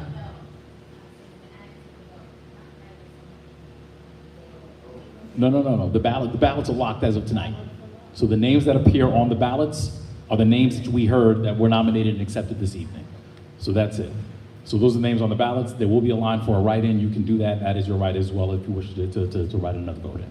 The candidates must be elected by a majority of the votes cast for each position. The other thing I do want to add as well is, well, actually two points I wanted to add. One thing that you heard mentioned this evening was that there are 2 members at large. One of the, it has been brought to note that the bylaws, though custom and practice for the last 20 plus years, we've elected 2 members at large. It looks like there's an administrative or clerical error on the bylaws where it doesn't list 2. Every other document we have it lists the 2, but it's not there on the bylaws. So one of the things we'll be voting on in the business session this evening is to actually add that to make it consistent with what practice and custom has been for the board. So that will be an action item that we'll be doing this evening. Yeah, and I think that is all with respect to that. But again, it's going to be critical. Attendance is going to be really critical in the month coming up because this is where we select the leadership for the board going forward. Again, thank you to the nomination committee. I say thank you in advance to all those who decided to step up and run to be an officer of the board. And I wish everyone good luck. All right, so at this time, we are now going to move on in the agenda. We are going to go to, excuse me, make sure I'm on the correct page this time.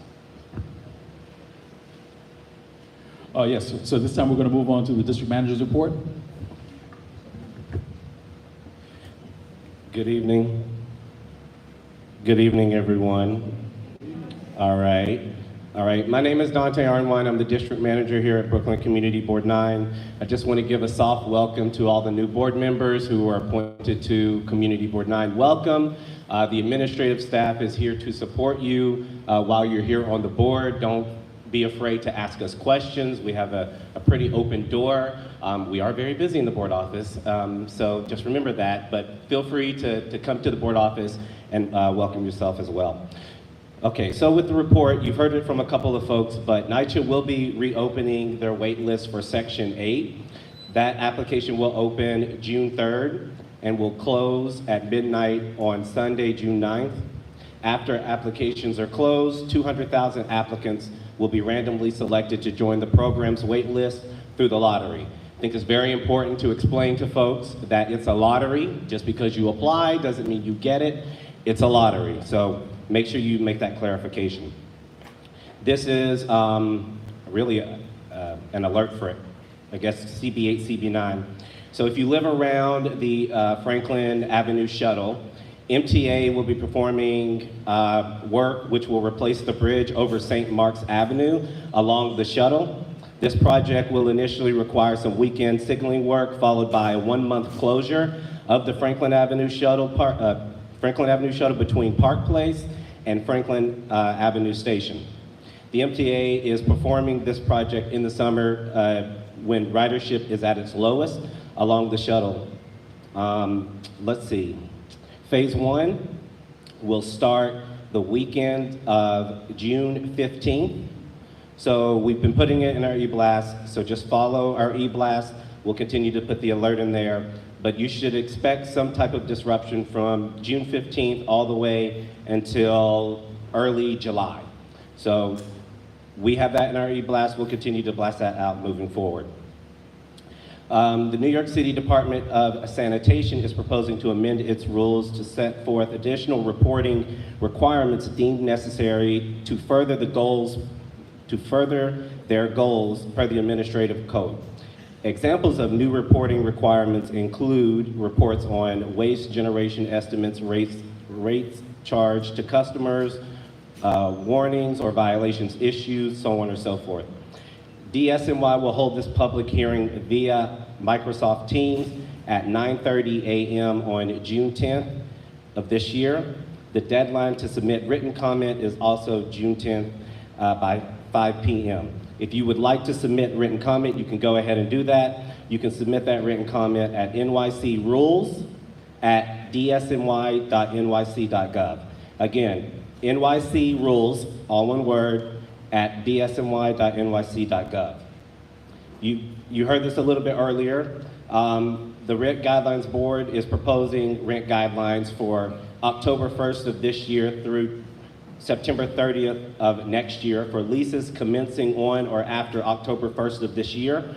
and on or before September 30th of next year. The proposed level is 2 to 4.5% for one-year leases and 4 to 6.5% for two-year leases. So if you live in a rent-stabilized apartment, this would affect you. If you know anyone who lives in a rent-stabilized apartment like myself, make sure that they know this information because it will affect them. The public hearing will be held in the Founders Auditorium at Medgar Evers College, which is 1650 Bedford Avenue, on June 5th of this year from 5 p.m. to 8 p.m. You can send comments via email to ask@rgb.nyc.gov. Again, ask@rgb.nyc.gov. They will also have, you can also view the public hearing on the Rent Guidelines Board YouTube page. The New York City Board of Correction is proposing to amend Chapter 1 and Chapter 6 of Title 40 of the Rules of the City of New York Restrictive Housing in Correctional Facilities to comply with the requirements set forth in Local Law Number 42 of 2024. The public hearing will take place at 1 p.m. on June 17th of this year. The hearing will be held in person at 125 Worth Street, second floor auditorium. Let's see. It will also be live streamed via the Board of Corrections website and their YouTube page. You can submit written comments at boc@boc.nyc.gov by June 17th. New York City Department of Health has put together a cannabis-focused survey, which will be administered by their epidemiology team to participants in the New York City Health Panel in September of this year. The Department of Health is interested in recruiting approximately 20 community members to undergo cognitive testing, which means read through a survey in a focus group of 5 to 6 individuals and provide feedback regarding readability. If you're interested in this, I have more information. Feel free to reach out to the board office and I will connect you to the liaison at the Department of Health who can assist you with that. I believe that you also get a $50 Visa gift card if you participate as well. The New York City Department of Transportation Art Program, NYC DOT Art, oversees the installation of public artworks on New York City Department of Transportation property throughout the city in partnership with a diverse group of professionals, galleries, business improvement districts, and arts, community-based, and other nonprofit organizations. Application deadline for this program this year is going to be June 30th. So if you know any creatives, any artists, make sure that if they have already blast, that's great. They can connect to us. We can connect them with the information for this. We definitely want to get local artists getting their art up all across the city, if not in our own district. Just a little bit to note, earlier this month, unfortunately, on May 1st, there was a structural fire that occurred at 156 Midwood Street, a 3-story occupied private dwelling. The fire was located on the 2nd floor. There was no report of civilian casualties, and the fire was placed under control within the hour. Coming up this Saturday, Brooklyn Community Board 9, we do have our community fair. It will be from 10 to 1 p.m. at Dr. Ronald McNair Park, which is at the end, but basically Washington, Classen, President intersection. Definitely want to encourage, everything's free, definitely want to encourage the community to come out. We have government organizations, nonprofits that will be there. For board members, I will send you an email tomorrow of those groups, so I know that you've been interested. We've just been trying to finalize that list. But we'll have a lot of organizations out there giving out stuff for the community, so definitely would hope to see some familiar faces there this year again. The chair had mentioned that the June calendar has changed significantly. It is live on our website. It might change again. Things happen. So definitely, if you're not already signed up for our e-blast, sign up for our e-blast. That is literally the fastest way that I can get information to you, literally to your fingertips. That helps. And last thing I will say is, again, yes, We are going to be having a City of Yes public hearing on Thursday. Right now, that hearing is scheduled to be at 890 Nostrand, our board office. If you know our board office, it's not the biggest office. This is a problem that almost every community board I speak to on a monthly basis is having issues with. We want space where we can host meetings often and easily. It's hard to find space. So if I find another space by tomorrow, close of business, I will blast it out a lot in the e-blast so folks know not to show up to the board office, show up to the new location for the public hearing. Again, if you're not on our e-blast, I would encourage you to sign up for our e-blast because that's how we get information out to the public. Okay, with that, I'm finished. Okay, we can take a couple of quick questions from the board. Are there any questions with regards to the district manager's report? Okay, thank you very much. Okay, so we are now at item 5, the chairman's report. I'm going to do my best to try and get through this very quickly so we can continue with the agenda. So I think the district manager's already talked about the City of Yes hearing, the schedule for this Thursday coming up. It's critical. It is critical that we are part of this and that we make sure that our voice is heard and that we hear the community's voice on this one. This really has the potential to change the way development happens in the city. So it's very important that we are there, we get the information, and that we develop recommendations that are powerful and speak to really the conditions and the desires of this district and the city at large. So please make sure you are there.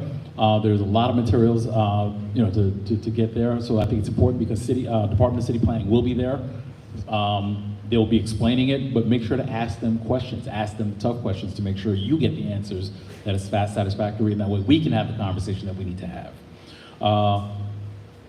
We need to talk about this now. The community fair coming up June 1st, correct? June 1st is going to be at Ronald McNair Park. It is a great time. It is a great time to come together as a community. There are lots of resources. It's the opportunity to see people that we do not see often, to see the neighbors, to see each other, to be able to operate in a space outside of a meeting. There are a lot of resources that are being brought in, thanks to the district office and to all the recommendations that came from the committees as well. Please, I look forward to seeing everyone there. It'll be a great time. And please, share the information with your neighbors. We've had taxpayer advocates there at times. We've had people from the Department of Finance who've been there at times. We have a number of agencies that have great information that sometimes you just need, or you're able to pass that blessing on in terms of you can give that to somebody else who needs it. So please, I implore you to come, and it's just a great time. Land use, again, City of Yes. We also have a land use application that is going to be considered for 962 Franklin Avenue. They will be scheduled to appear before the board. Our window closes at the end of the month. So it is imperative that we meet, that you come, again, ask the questions that you need to ask, that as a board, you go to the committee meetings, and that way we are able to vote, make a fully informed vote at the June meeting. So that's critical. Again, reminding everyone, 6/24 will be the last board meeting. So again, make sure you're marking your calendars. And again, to the point that the district manager made, please make sure you are checking because your usual meeting dates may change due to the holidays. We do our best to try and respect observances and definitely honor the public holidays as well. So, even if your committee normally meets on a certain day, it's probably going to change this month. Please look out for that, and please we ask that you make every accommodation to be at those meetings as possible. Mentioned briefly before about the OCM questionnaire that we've developed. So I want to thank the district office for compiling a lot of information, and we were able to try and see if we could get that together. Hopefully it is something that is going to be a useful tool for us as we continue these conversations. We're also looking at doing something similar for the SLA applications to make sure they're harmonized and that we're asking the pertinent questions to every applicant who comes before the board. And absolutely, I want to put out in advance, they're not perfect documents. We fully understand that, and we're definitely looking for input as we go along. They will change as the information we need to have changes, or as we see that there are conversations that it's better if they give us that information in advance. For committees, the committees are going to be, again, the last committee meetings are happening. I asked that for the chairs and for the committee members, if we take that opportunity to do some reflection in terms of the closeouts. So what are the goals, or what are the things that we've accomplished? I think it's important that we celebrate those things. What have we done as a committee for the year? What actions have we taken? How have we made impacts? If we still have projects that are in flight or conversations that should be continuing, I think it's important that we note that as well. Our committees end at the end of the year, so all committees dissolve the same way all officer terms end after June 30th. But when we come back, it's good for us to not come back to a blank, and have to recreate wheels. So at least if we can have those conversations documented, we can pick up where we left off and keep momentum going and keep some of the good work going as well. I want to reiterate the e-blasts and communications. If you have not already signed up for the e-blast, please make sure you see the district office team, so that way you get that. A lot of important information, so the hearings, the resources, all the important information that we get from, that comes through the board office. We try and push that out as quickly as we, as best as we can, to those e-blasts that come on a weekly basis. And I also implore you all right now, especially for the new members, we ask you to act as ambassadors for the board as well. One of the questions that you will hear inevitably is, why doesn't the board go out and do more paper flyering or engage more people? It is a district office team of 3, and they have to run a district office. So the best way we can do that is to use the board multiplier of 50 members tapping their networks, and that way we're able to get that word out, so that way people can get access to the news and resources that we have. Okay, so I say that in advance, and that'll be something you'll hear from me often. Yes, and so again, last 2 points. One, again, about new members. So we are going to do our best. We understand that you are, we're happy to have you here, and we understand this is a terrible, well, let me not say terrible. It's a tough time to put you in, because you basically are jumping in, running. You're hitting the ground running. You're already into elections. You're already into conversations about land use, about city text amendments, and a number of other things. And we definitely understand, and absolutely, if you have questions, please feel free to reach out to a seasoned, grizzled member of Community Board 9, or to the district office team, or myself as well, and we'll do our best.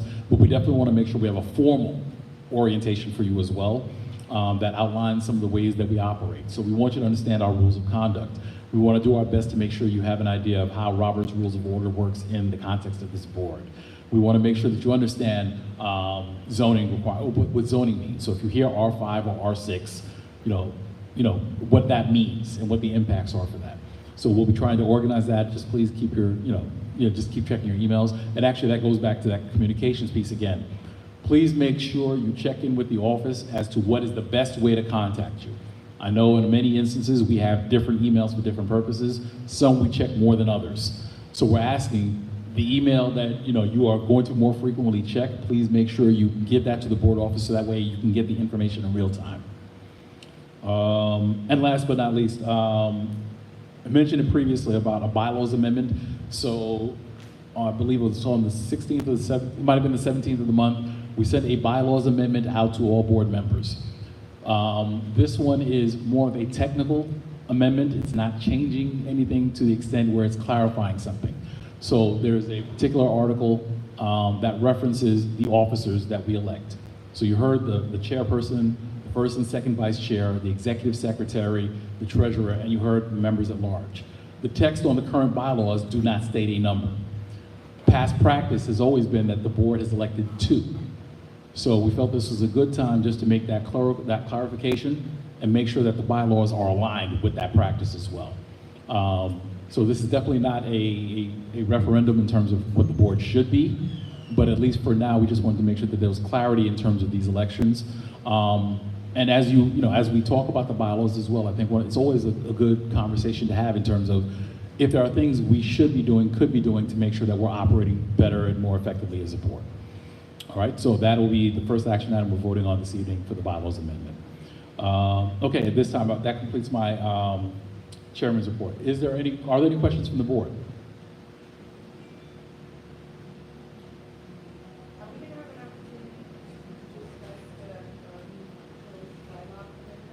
Absolutely. When it comes on the floor, we'll open the floor for debate. So when we get to the action items, and I guess this is the quick primer for Robert's Rules. When we introduce the item to the board, there will be an opportunity to ask questions or give comments on that. Okay, so that is part of the conversation in terms of the voting items. So we will open the floor if you have questions at that time. Any other questions? Okay, seeing none. We are now going to go on to item 6, the voting items. Okay, item 6A is the bylaws amendment, which we just discussed. So again, the bylaws is a text amendment to the bylaws to change it, where it says members at large to include members at large too. So this particular amendment was proposed by me in accordance with our bylaws, so 10 days notice is provided to all the board members. So at this time, I will entertain a motion to adopt the amendment.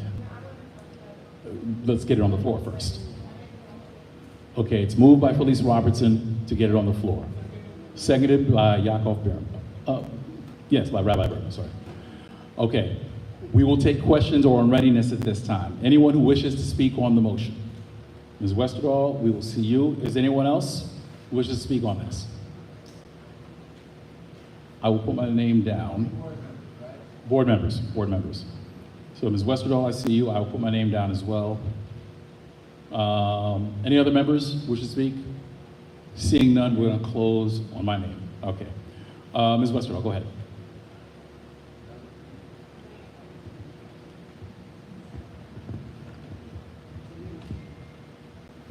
Hello. Hi, my name is Teresa Westerdahl, and I'm actually the person who brought up this discrepancy in a committee meeting during the selection of committee members.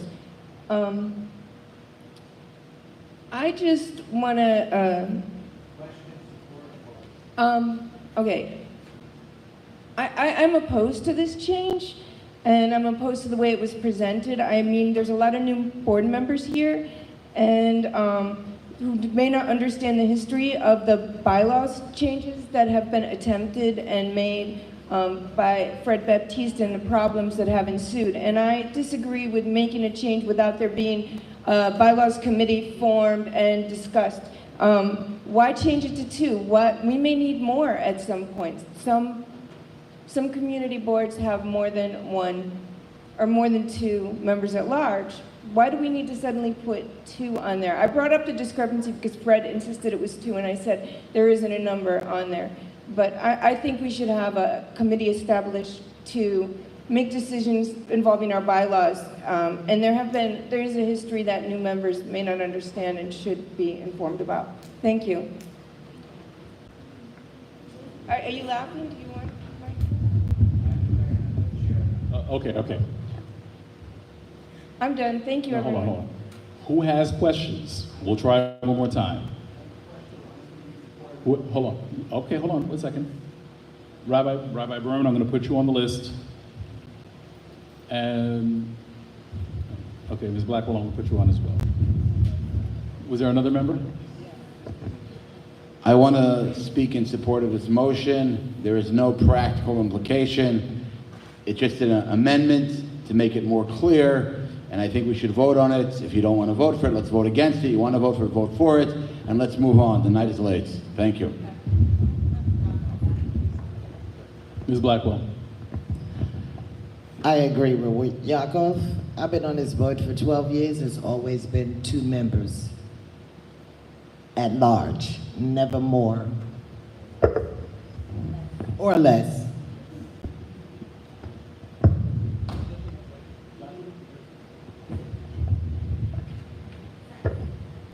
Thank you. Josh Luceron, everybody, new board member.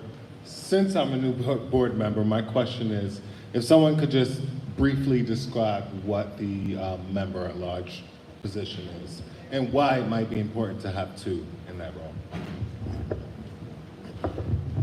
Okay, well, we only took those. Okay, well, just to answer your question, the member at large position it's an at-large position in terms of the executive committee.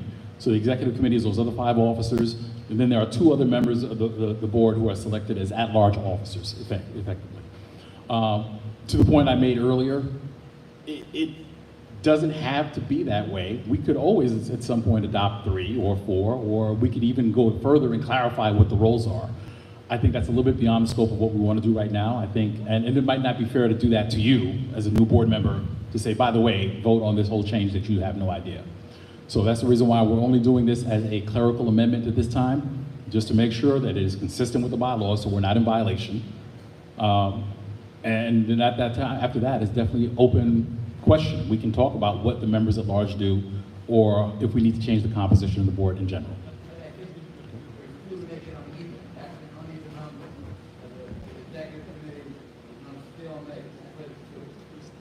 Right. And by that same token, you know, yeah, right. Yeah. And then there'll be arguments about how many do you have after that, because you don't want to make the executive committee like, oh, there's 75 members of the executive committee either. So to that point, 2 has been the question, but if there are other reasons that come up later, it's worth the conversation. Okay, and I apologize. I think we've exhausted the list at this time. So we are now going to call the question. No, it's a bylaws amendment. Madam Secretary, please call the roll. Okay, first of all, are there any members who walked in who did not report in as part of, who were not part of roll call? Okay, hearing none, Madam Secretary. No, this is for the vote. This is the vote for the bylaws amendment.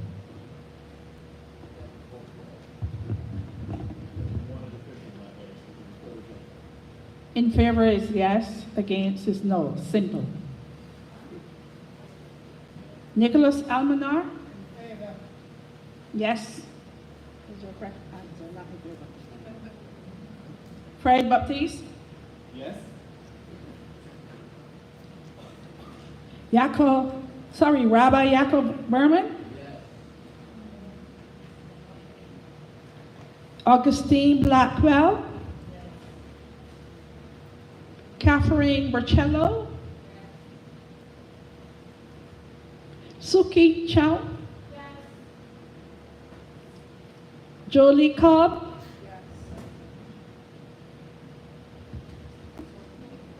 Eve Cohen? Sorry. Yes. Okay. Matt Davison? Yes.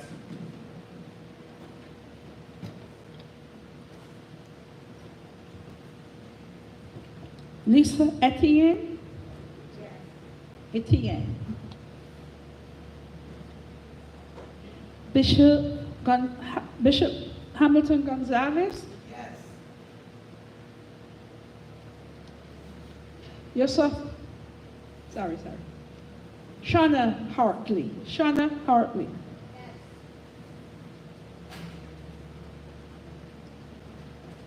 Volney Joseph?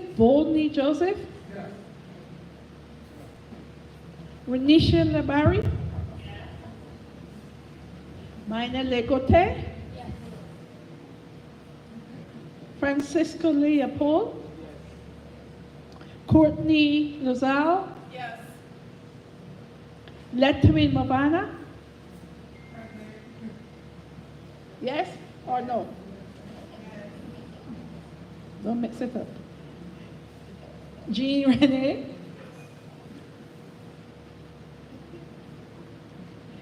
Ethan Narville? Denzel Odore? Yes. Vanessa? Yes. Yunella Run Perry? Yes.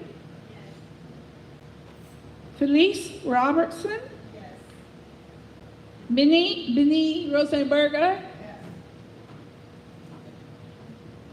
Dion Saab? Lillian Swain? Yes. Bakari Tandia? Yes. Tandia. Christine Thomas Barrington? Joshua Thomas Serrano?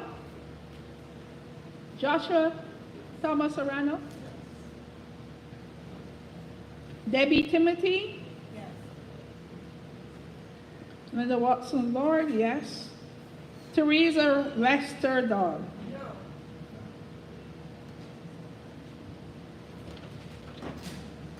Lorianne Woolsey. Okay.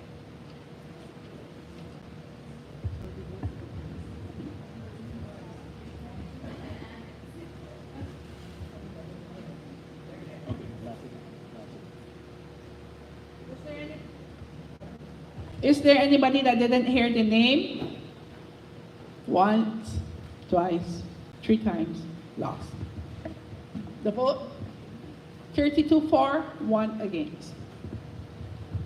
Okay, 32 in favor, 1 against. The amendment, the motion carries, the amendment is adopted.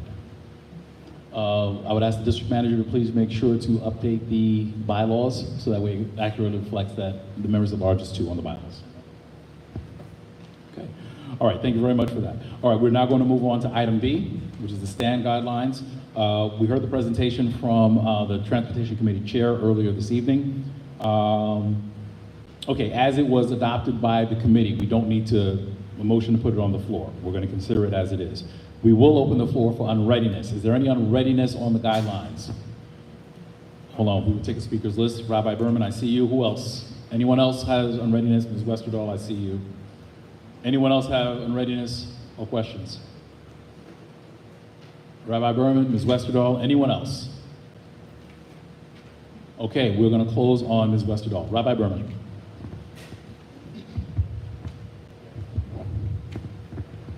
Good evening. First of all, I want to commend the Transportation Committee for being active and coming up with ideas how to better the community. Not all the committees are this active, and they're constantly coming up with new creative ways. So I don't want this to come across as that I don't appreciate their hard work. I will say, however, that being on this board for close to 10 years, we have a lot of experience with the DOT. The DOT comes, they make a presentation, we oppose, and they do what they want anyway.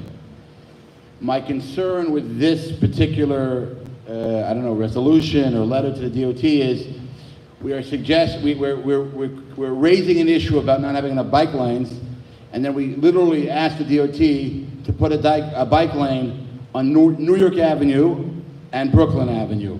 Anybody who's lived in Crown Heights, I mean, for 10, 15 years, or was walked up and down Brooklyn Avenue, knows it's a very thin street. You can narrow street. New York Avenue, traffic today on New York Avenue is absolutely, it could take 15 minutes to get from Lefferts in New York to Eastern Parkway in New York. And historically, one of the big issues we, the board, had with DOT is that they'd come and they, present, they do what they want. They never really did good outreach and surveys. And I would say one of the big weaknesses of this proposal is, besides the actual issues which I raised, is there was no survey to the community. You want to put a bike lane down Brooklyn Avenue, you're going to affect the lives of tens of thousands of residents of Crown Heights. Put out a survey, get responses, and based on those responses, have a meeting and decide whether or not you should be suggesting to the DOT to put bike lanes up and down Brooklyn and New York Avenue. For that reason, I am going to vote no. Thank you. Okay, thank you, Rabbi Berman. Hi. I share some of the concerns of Yaakov Berman with the area affecting Kingston Avenue, East New York. I believe that community should be reached out to with posters, flyers, and have a little more time to comment on this particular change. Maybe we could amend it and remove that and work on that with that community. I just want them to feel safe and comfortable with this change, and I believe they don't at this time. Good. Thank you.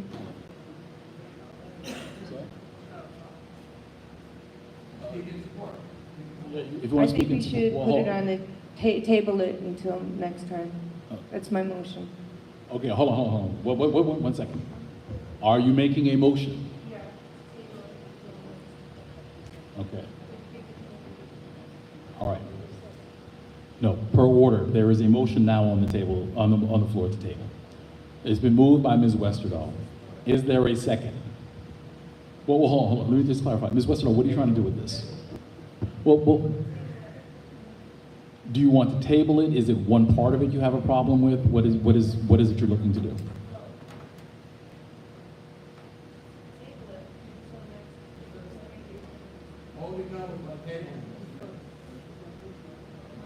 What do you gain by tabling or voting no? You can always bring it back. Okay, well. All right, well, I want to make sure. Here's the thing, there's a lot of hard work that went into this as well, and I also understood. Yes, but what I'm saying is, if there's a part that is objectionable, what makes this better for you? Is it specifically those specific streets you have a problem with? Do you want to put, perhaps you might want to put an amendment to call for an examination of bike lanes in the district, or a study of bike lanes in the district?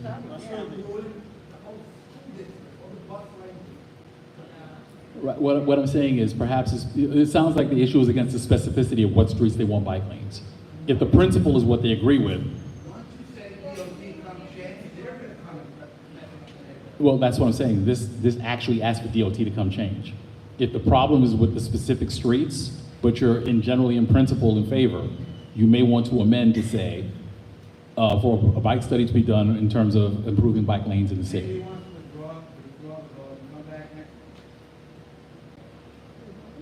To the point of why put off something that if that's the only problem holding it up, just fix it and be done. Mr. Norwell, do you find that as a friendly amendment? What? Okay.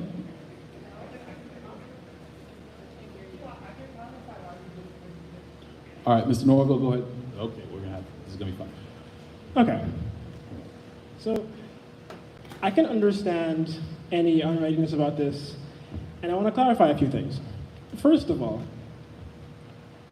historically, we've noticed that DOT hasn't typically worked very well with us as a board. They haven't involved us in rolling things out, like car share. They haven't really involved us in bike lane placement. They've kind of done what they did, because typically they're used to community boards doing their own surveys and saying, DOT, no, don't do this.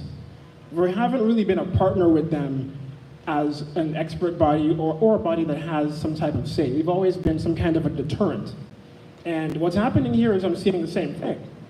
And DOT doesn't typically end up wanting to work with people who deter them. They'd rather work with people who give them similar plans. And we're actually charged by the city charter to plan things out and submit plans to different parts of city agencies, which is what we're trying to do here.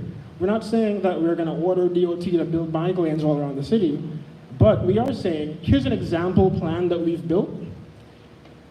Create some of your own and share them with us, share the studies with us, so that we can not only see what you plan to do, but we can pick which solution you've built and actually have a happy medium that the community's chosen. You want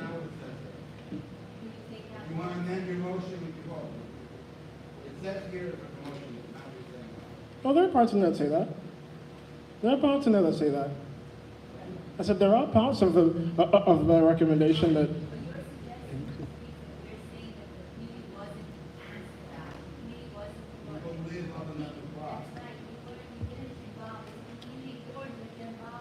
Well, did you also know that it's? Okay.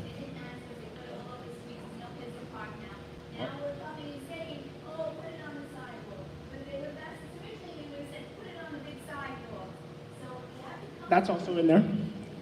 That's also in there. And secondly, did you also know that it is DOT's job as well to run surveys? They ran a survey on what to do with Clover Road Plaza for over a year.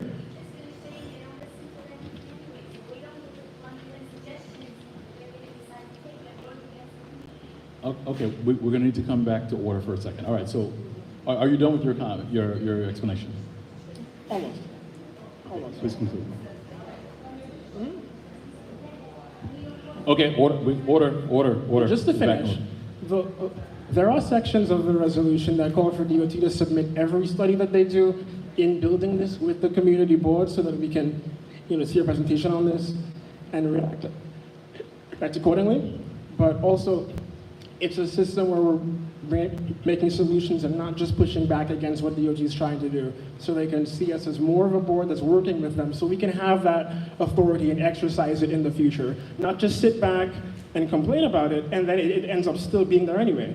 For example, on Kingston, a lot of the folks on Kingston, the business community, they did ask us to avoid putting the bike lane on Kingston between Lefferts and Eastern Parkway, and we avoided that because it would be congestion, it would be a problem. And DOT, right, but what DOT already did was they already wrote the bike lane section, they just didn't put a bike in it. They actually carved out the bike lane section on that street, which is an example of them at least partially ignoring the community's desire. And I'm trying to help stop that. And we can only stop that if we actually work with them and submit plans like is our job in the city charter. So this is an example plan that I'm trying to get DOT in the habit of listening to us, of coming to us, because if they see us as competent, as people who are going to submit plans and actually talk to them in their own language, they will come to us more. Oh, okay, we have to get back to order. All right, so here's the thing. I did see a few other hands go up, so we're going to take a few more questions. Who else had questions or comments? One second. Ms. Timothy? I'm sorry, last name again. Magnus? And I actually have some questions on this myself. I'm going to put myself on the speakers list. And at this time, I'm going to turn the chair over to the second vice chair. Just to clarify, now it's business section, only board members. Only board members. Only board members. Oh, I'm sorry, you're not. See you around on time. Okay, thank you. It's only board members at this time, I'm sorry. Okay, I'm going to actually, I have a question and I might have a business item. I'm going to turn the chair over to the second vice chair. Mr. Timothy? Thank you. So, Ethan, I believe I asked you this question at the meeting we had at the Armory a few months back. Whether a study was done in that area, those areas? And I think you said no, so is that still the case? Okay, thank you. Mr. Magnus? You know the board member. Okay.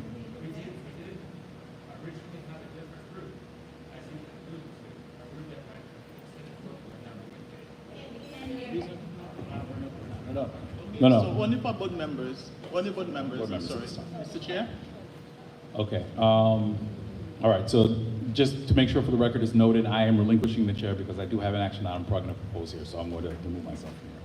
I do want to make an amendment to amend this to remove item 1 in terms of connecting the north-south bike lanes to those in District 8 for items A, B, and D. So I think I would like to strike that one section. And the reason why, so that's the amendment I'm proposing. So that is the amendment proposed to strike section 1. Do I have a second? Okay.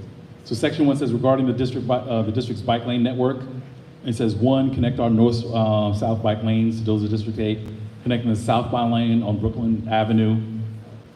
B was creating a bike lane on Kingston. C was creating a northbound bike lane on New York Avenue. And D, at least preferred and discouraged method, fully continue the Kingston Avenue bike lane between Eastern Parkway. So I'm moving to strike section 1. The amendment is to strike section 1. Okay? So I'm making the motion. I guess Madam Chair asked if there's a second. Is there a second? Okay. We identify Ms. Ron Perry. All right. Madam Chair, may I speak to the motion? May I speak to the motion? Yes, you may. Okay.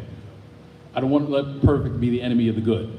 I think that what I'm hearing is there are some questions with respect to those particular avenues, which I think is fair. In terms of we may want to solicit additional input on that one. I think for the rest of the stuff, I think it's pretty good. And it aligns with the goal of let's create something that harmonizes all these things. I have the floor. I have the floor. Yakov, I have the floor, please. I have the floor. You can speak on the motion, absolutely, when the chair recognizes you. Okay, well, let me finish first. So the point being, I think for the majority of these guidelines, I think we're in agreement with. I think that it is a good point in terms of specifically where these lanes should go should be a deeper conversation that perhaps we want to convene with DOT as opposed to have DOT come in and do this, because I've seen that sometimes they'll give you exactly what you asked for, which is not what you really wanted. So I think it's in our best interest to convene this conversation with everything else I think is good. And then this is something that we can have a conversation with them and bring in the appropriate constituents at the right time. So that's my comment with respect to that. Mr. Berman, you are now recognized.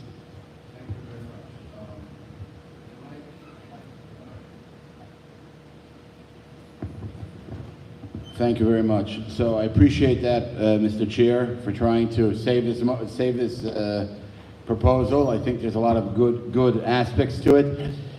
My issue is that the first page talks about the need for bike lanes and brings statistics. First of all, I don't know, I haven't been able to verify the statistics, but I'm not comfortable unless I see a final version of what's being sent to the DOT.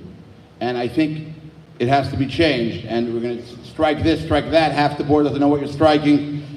I'm not okay with it. It's a major change. Let's do a survey. Let's send it a link. Let's get back. And I'll tell you something else. There is no deadline. There is no urgency here. What's going to happen if we wait a month or 2 months or 2 or 3 or 4?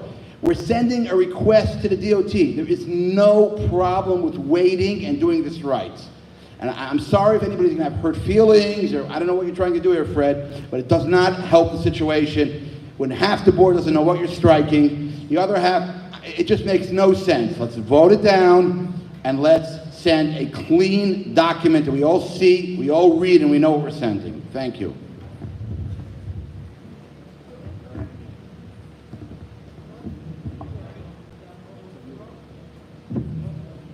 Suki? I just wanted to ask Ethan to speak a little bit more about the second bike lane section on Lincoln Road between Flatbush and Ocean. So there are some changes there. If you could just talk about what the new design will look like so that everybody knows. I think there might be some parking that gets eliminated, but we just want people to know.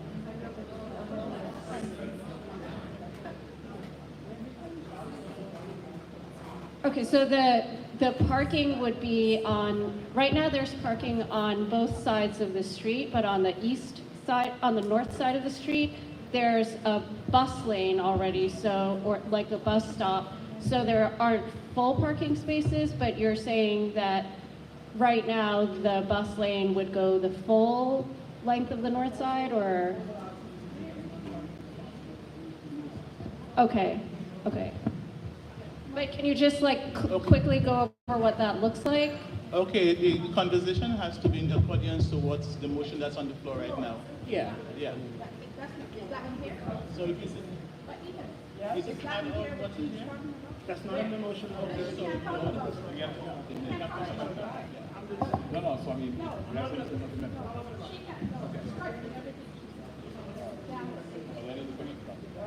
any other questions concerning the amendment? Okay, then we have some order, please. Order, please. Thank you. This is. Yes.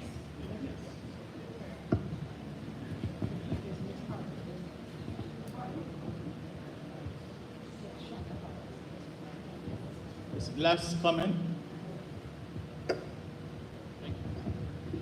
My question is that on the first page, we do have a number of statistics in regards to accidents, but have we actually done any quantitative data in regards to delays on those 3 major bus lanes? Also, Kingston Avenue, B43, B44, New York, and as well as B43 southbound on Lincoln Road. Have we thought about that in regards to the aspect of us of the aspects of being in favor of bike lanes? Have we thought about how that will create a congestion issue and delayed service times for those bus routes? That hasn't been actually presented there. We have other statistics in regards to accidents, but that study, which is a major aspect which we may need to combine with MTA and do a study of that before we can execute anything else. So I'm not in favor.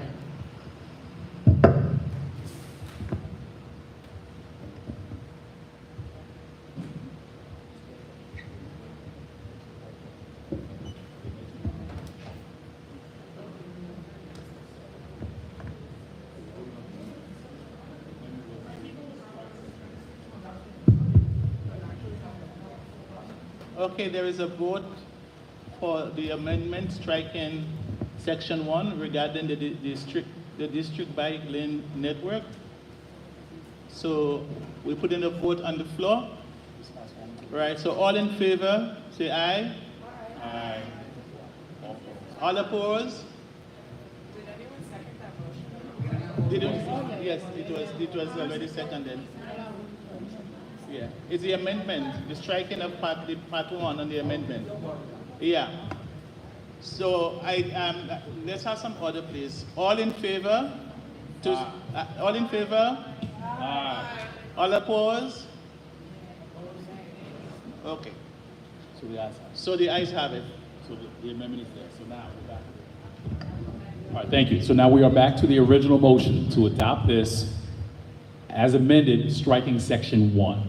Oh, that one section, that's it. So everything else but that one section. Okay. We're all good? Yes, Ms. Raptor, please. It seems that section 2 is sort of like section 1, where there, I don't know if there was a study done on Lincoln Road, if businesses were talked to, but why would we strike 1 and not 2?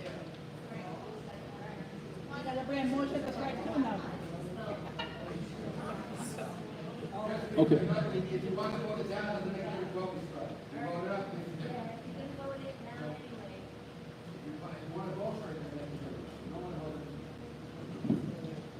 Okay, so I mean, I guess that's the point. So I mean, if you're opposed to it, it's either you amend or you vote no.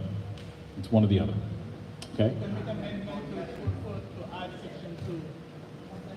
All right. Okay. All right, so listen, are there any other questions? All right, hearing none, we're going to call the question on this resolution. All those in favor, please say aye. Aye. Okay. All right, all those who are opposed, please. All right, all those who are opposed, state your name for the record.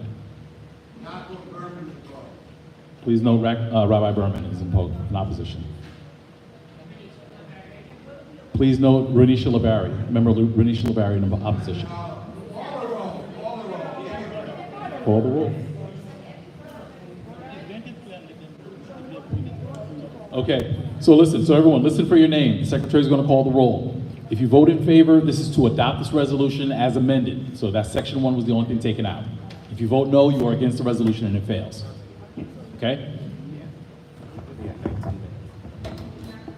Okay, yes to adopt, no to no. Yes to adopt? Yes to adopt, no to take it off completely.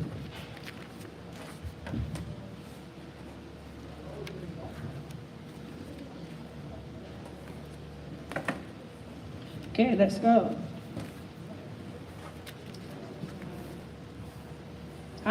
Nicholas Almanar? We didn't say that.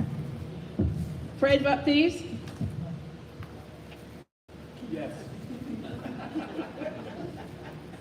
Rabbi Berman? No. Augustine Blackwell? Catherine Basello? Abstain?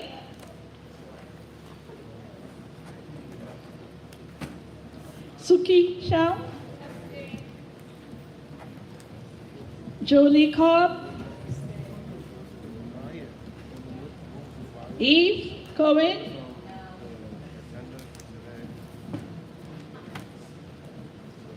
Max Davison? Lisa Etienne?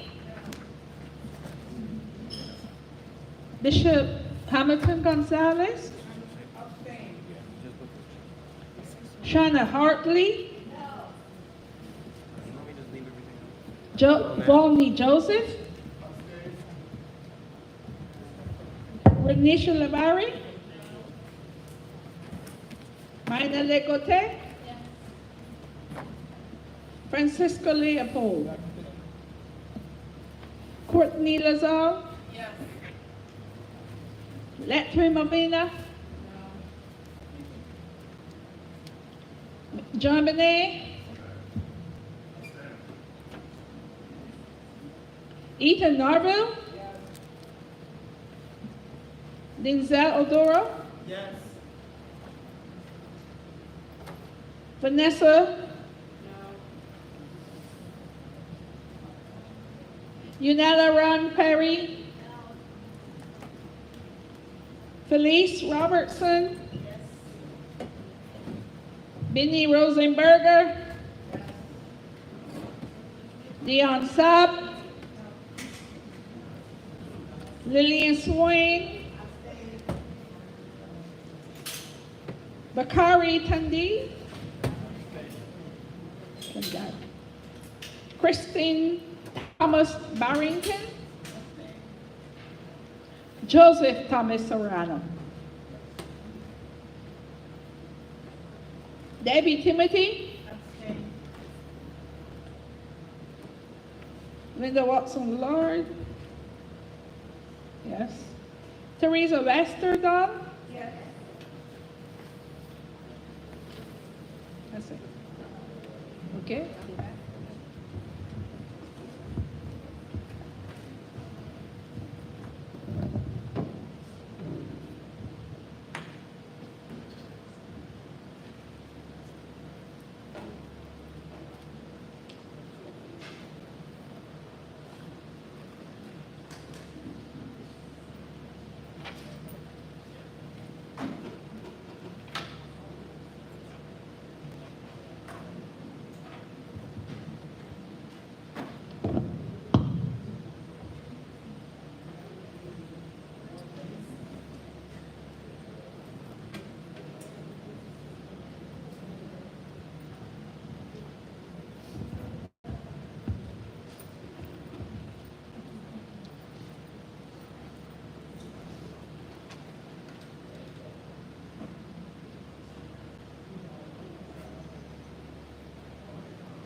Okay, while the secretary is tallying the votes, we have two more items we're going to consider. We're going to try and take care of those very quickly. The first one is going to be for Pluto.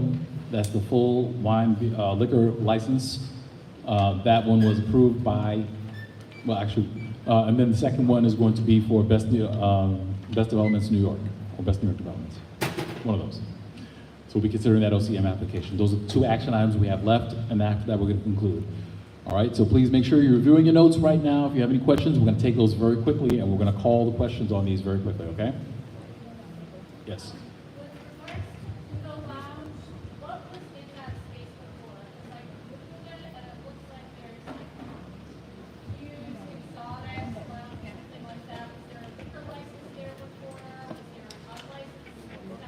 All right, let's hold that until we get to the actual items. We're going to recall the vote on this one.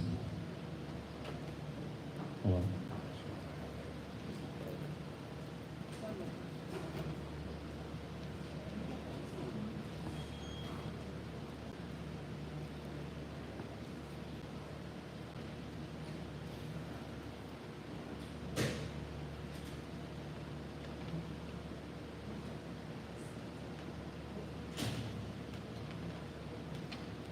CB9 is making the secretary work today.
Hold on. Madam Secretary, please call the vote.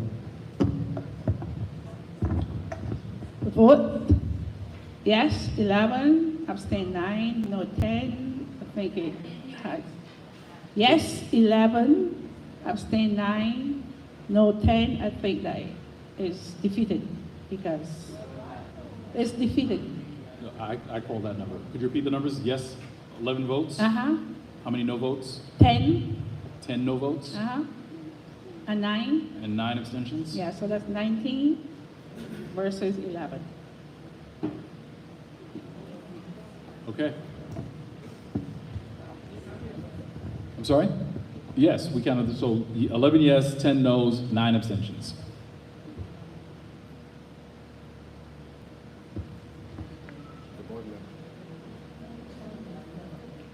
Okay.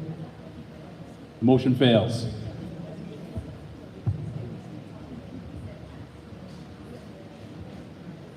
All right, the motion fails. Okay, we are now going to go on to the SLA application. So the SLA, yes, okay, very quickly, we have to do this very quickly. SLA application is for Pluto Lounge, 1130 Nostrand Avenue. Full liquor license with a temporary retail permit. Met before the Public Safety Committee, approved with a unanimous vote. There was a stipulation added to this application where they were going to stop serving alcohol after 12 a.m. At 12 a.m. during the week and after 2 a.m. on the weekends. There were no adverse actions reported, either from NYPD or any other agencies. As this was approved by the committee and by the exec, this is on the floor. We will take any unreadiness questions on the motion at this time. All right, Suki, I see you. Who else? Any other questions on this application? Seeing none, you're the only unreadiness. Go ahead, Suki.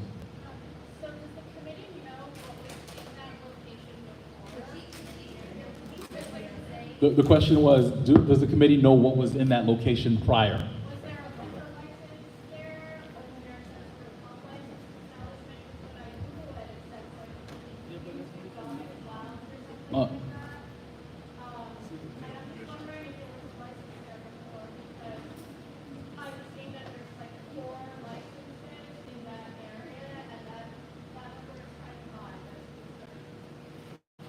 Right, well, at this time, the only thing I can say is that I'm not sure, we don't have any knowledge of what was there prior. It was a smoke lounge prior? Okay, it was apparently the smoke lounge prior. Also, prior to that, 2019 brunch spot, I think it was open at the same. And it was a brunch spot 2019 per some of the reports we're hearing. Okay, all right, so that's all we have. So at this time, we have the motion on the floor to approve. The motion is to approve this application. All right, let's do this. We're gonna do this very quickly. All those members in favor of approving the application, please say aye. Aye. Okay, all those members in opposition, please state your name for the record. Ms. Blackwell, please record Ms. Blackwell as a no. Anyone else who wishes to vote no? Ms. Chung, as a no, please. Anyone else who wishes to vote no? Anyone else who wishes to vote no? Hearing none. Anyone who wishes to abstain, please state your name for the record now. I'm sorry, sir? Volney? Volney Joseph. Sorry about that, sir. Anyone else who wishes to abstain? I call again for a last time. Anyone who wishes to abstain? Okay, Madam Secretary, please give me the numbers.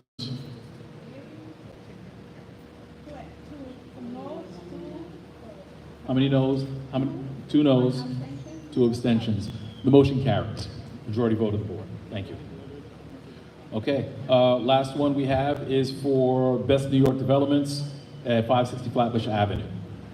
All right, the motion has been moved. It's on the floor. It was approved by both the committee and the executive committee as well.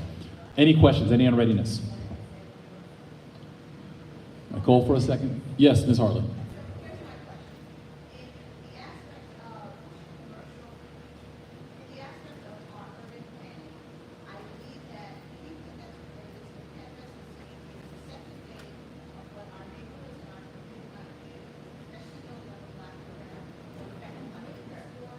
Yeah, Ms. Harley, we can't hear you. Could you please come in, or somebody can bring her a microphone? Okay, we have to make this very quickly. Is there anyone else who wishes to speak on this motion at this time? Now is the time. Ms. Busello, please come forward. Well, I'm not in favor. I feel as though our communities have been plighted with marijuana shops, CBD, or cannabis, and that is the second wave in Black and brown communities, and this is what we're seeing a proliferation of. And so therefore, I'm going to decline in regards to the future of it. I just feel as though our communities are facing this way too heavily, and it's a heavy amount of traffic in regards to this. Duly noted, thank you. Ms. Busello. No, you can speak on the motion. Go ahead. Ms. Busello and then Ms. Raptopoulos. I'm not gonna lie, I support marijuana. I'm sorry, I support cannabis. However, I do not support outsiders that are not in this community to bring it inside this community, especially when they aren't Black and brown and they don't have it in their plans to hire those that have been affected or incarcerated by it. So yes, we understand that rent is cheap. I don't know, figure it out in your neighborhood, go to your community board and figure it out. I don't believe you belong here. Sorry, not sorry. Thank you. Ms. Raptopoulos. I'm a fellow business owner on Flatbush Avenue, and I vote in favor of Edge Off. They are a respectable cannabis shop. I've seen the other illegal shops, which are disgusting, trying to, do all the advertising that we don't want. If you guys come to Flatbush, you will see that this establishment is a much classier establishment. There's nothing in the windows, trying to lure children, etc. And as a fellow business owner, I think that these are responsible members of our community that we should approve. Okay, thank you. Rabbi Berman, do you have? Yes.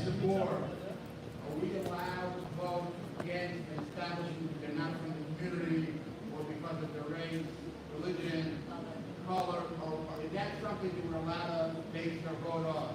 It's a matter of law, you know. As in, okay. All right. Well, listen. I want to make sure. No, just to give that clarification. The board can vote however the board wants to vote. But if that is the reason why the board votes that, the OCM will probably overlook that and approve the application. So if there's a legitimate reason why there's a public safety threat, yes, they can consider that. If it's just because we don't want it or whatever else, that's not what's going to be considered by the board. Can All I right. say something? Very quickly, Ms. Swain, we got to get out of here. Okay.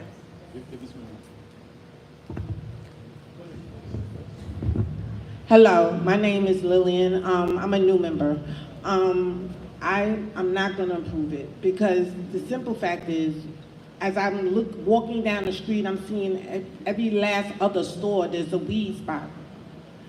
Unacceptable. We don't have no community centers. We don't have no place for these kids to have nothing to do. We have no senior citizen centers, but it's funny that you can come down here and offer a weed center.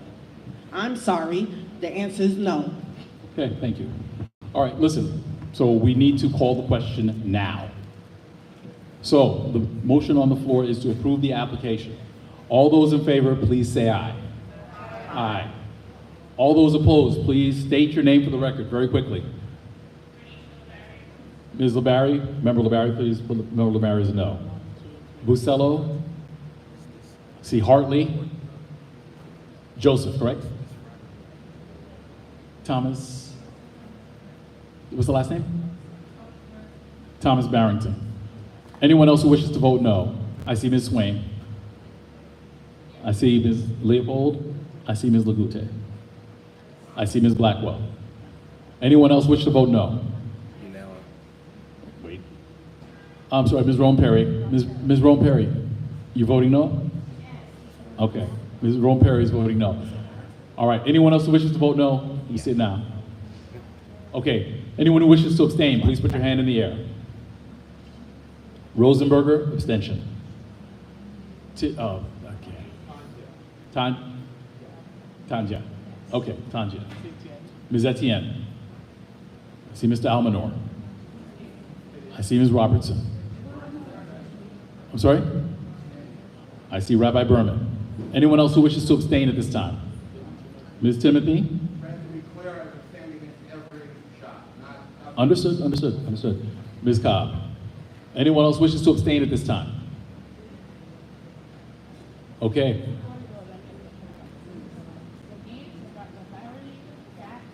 Here. For the noes, against, I have, so if I don't call your name, tell me so I can add it. I have Renisha, I've got Kat, I've got Miss Hartley, Miss Swain, Barrington, Miss Leopold, Miss Blackwell, and Miss Ron Perry. Who am I missing? Once, twice.